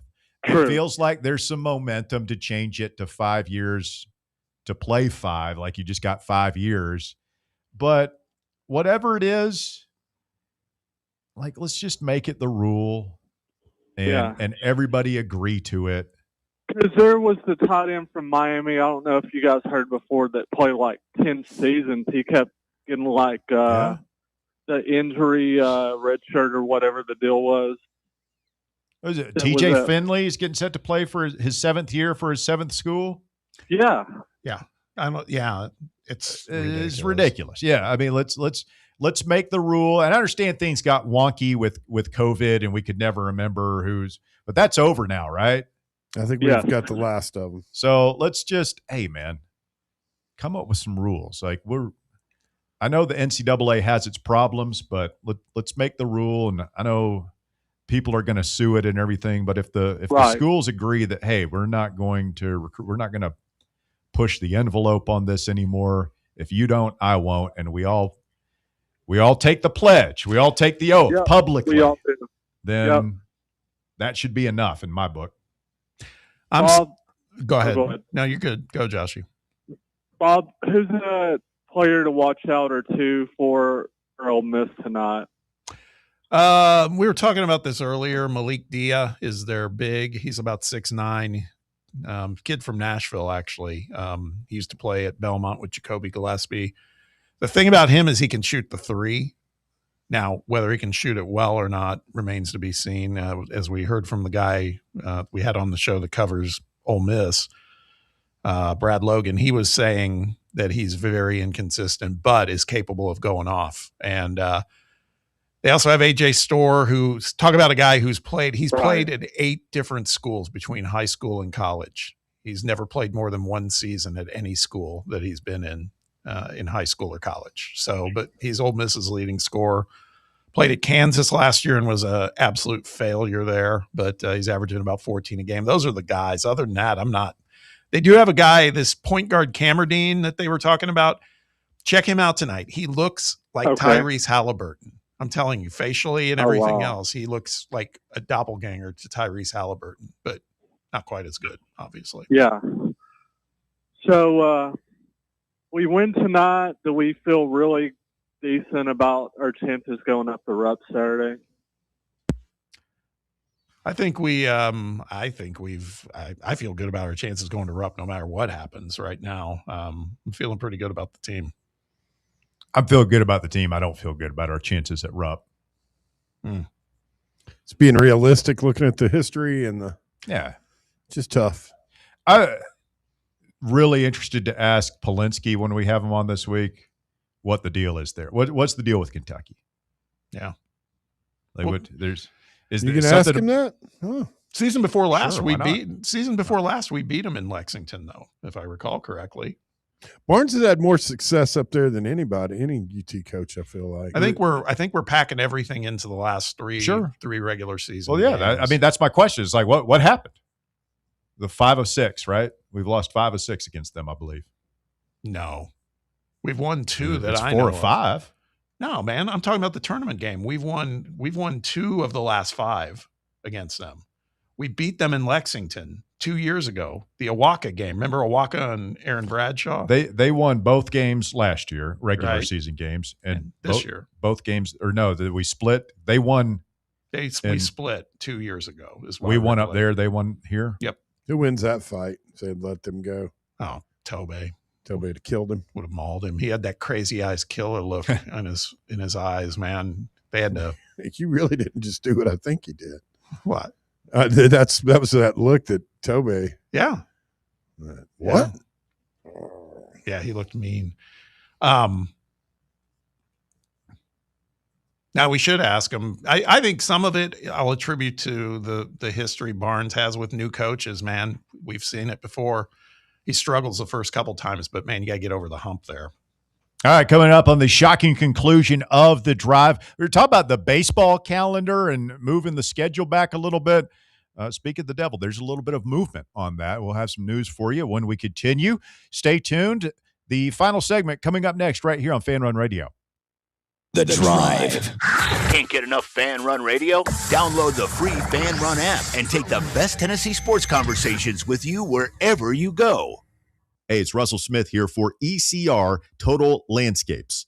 I had the ECR crew out to my house last year to remove multiple trees on my property, and I couldn't be more satisfied with the work they did. Not only did they cut down several trees that were too close to my house, they also grinded the stumps and cleaned up the work site, leaving my yard looking better than before. Take it from me. If you've got a dangerous, overgrown, or storm-damaged tree that's threatening your home, your car, or your family, don't risk it. Do what I did. Call ECR Total Landscapes for a free estimate. Tell them Fan Run Radio sent you.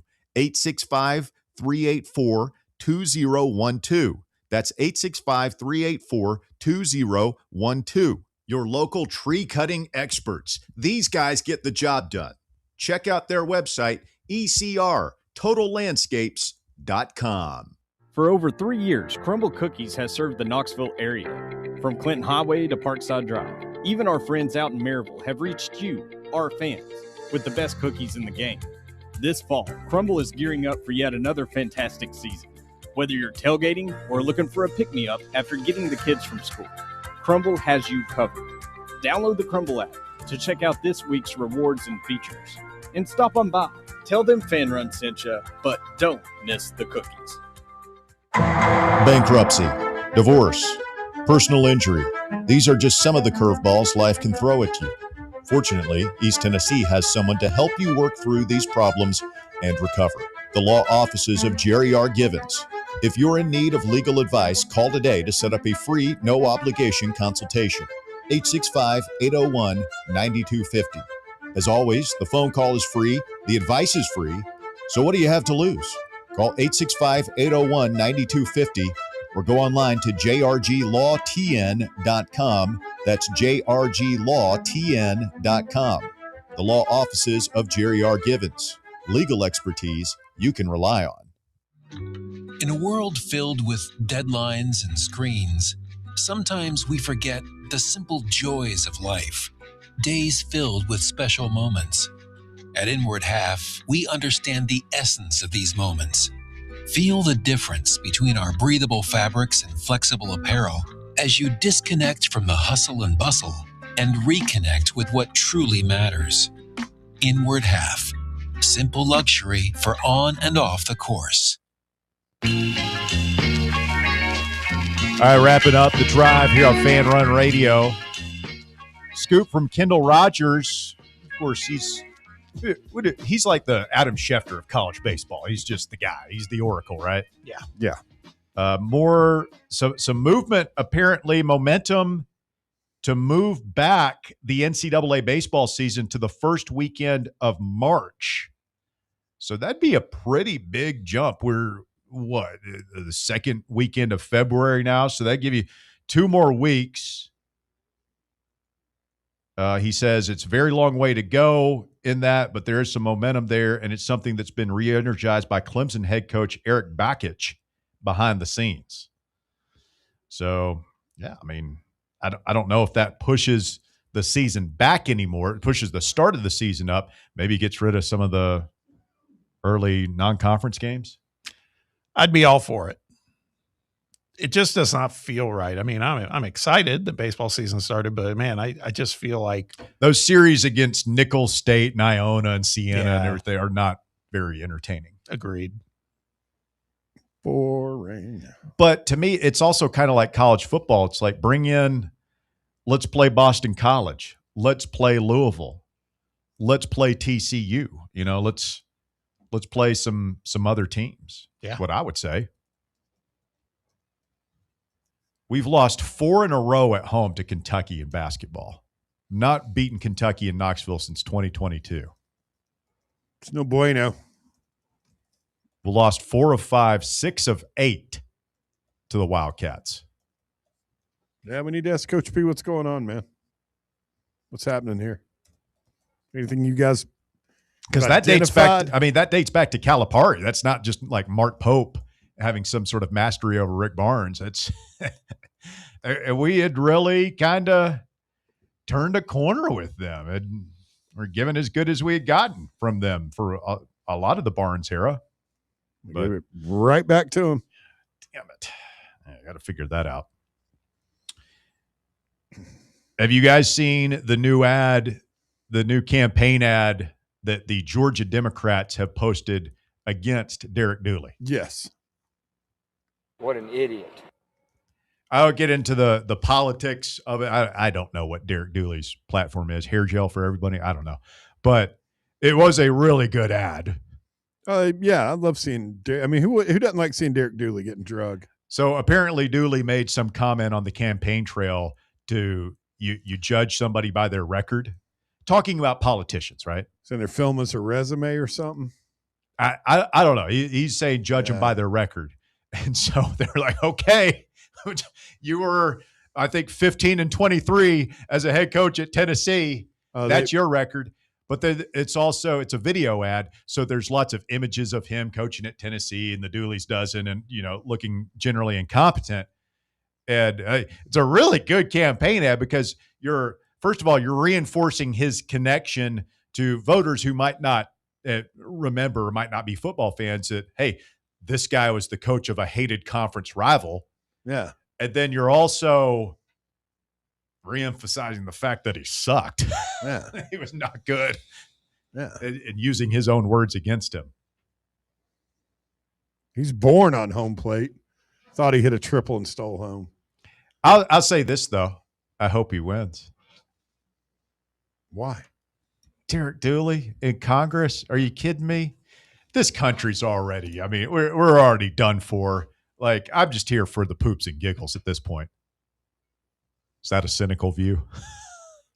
It's depressing. I'd love some Derek Dooley in Congress content. Oh, man. Think of the speeches he'd give in Congress. On the Senate floor, we recognize the gentleman from Georgia. I'd like to talk a little bit about shower discipline.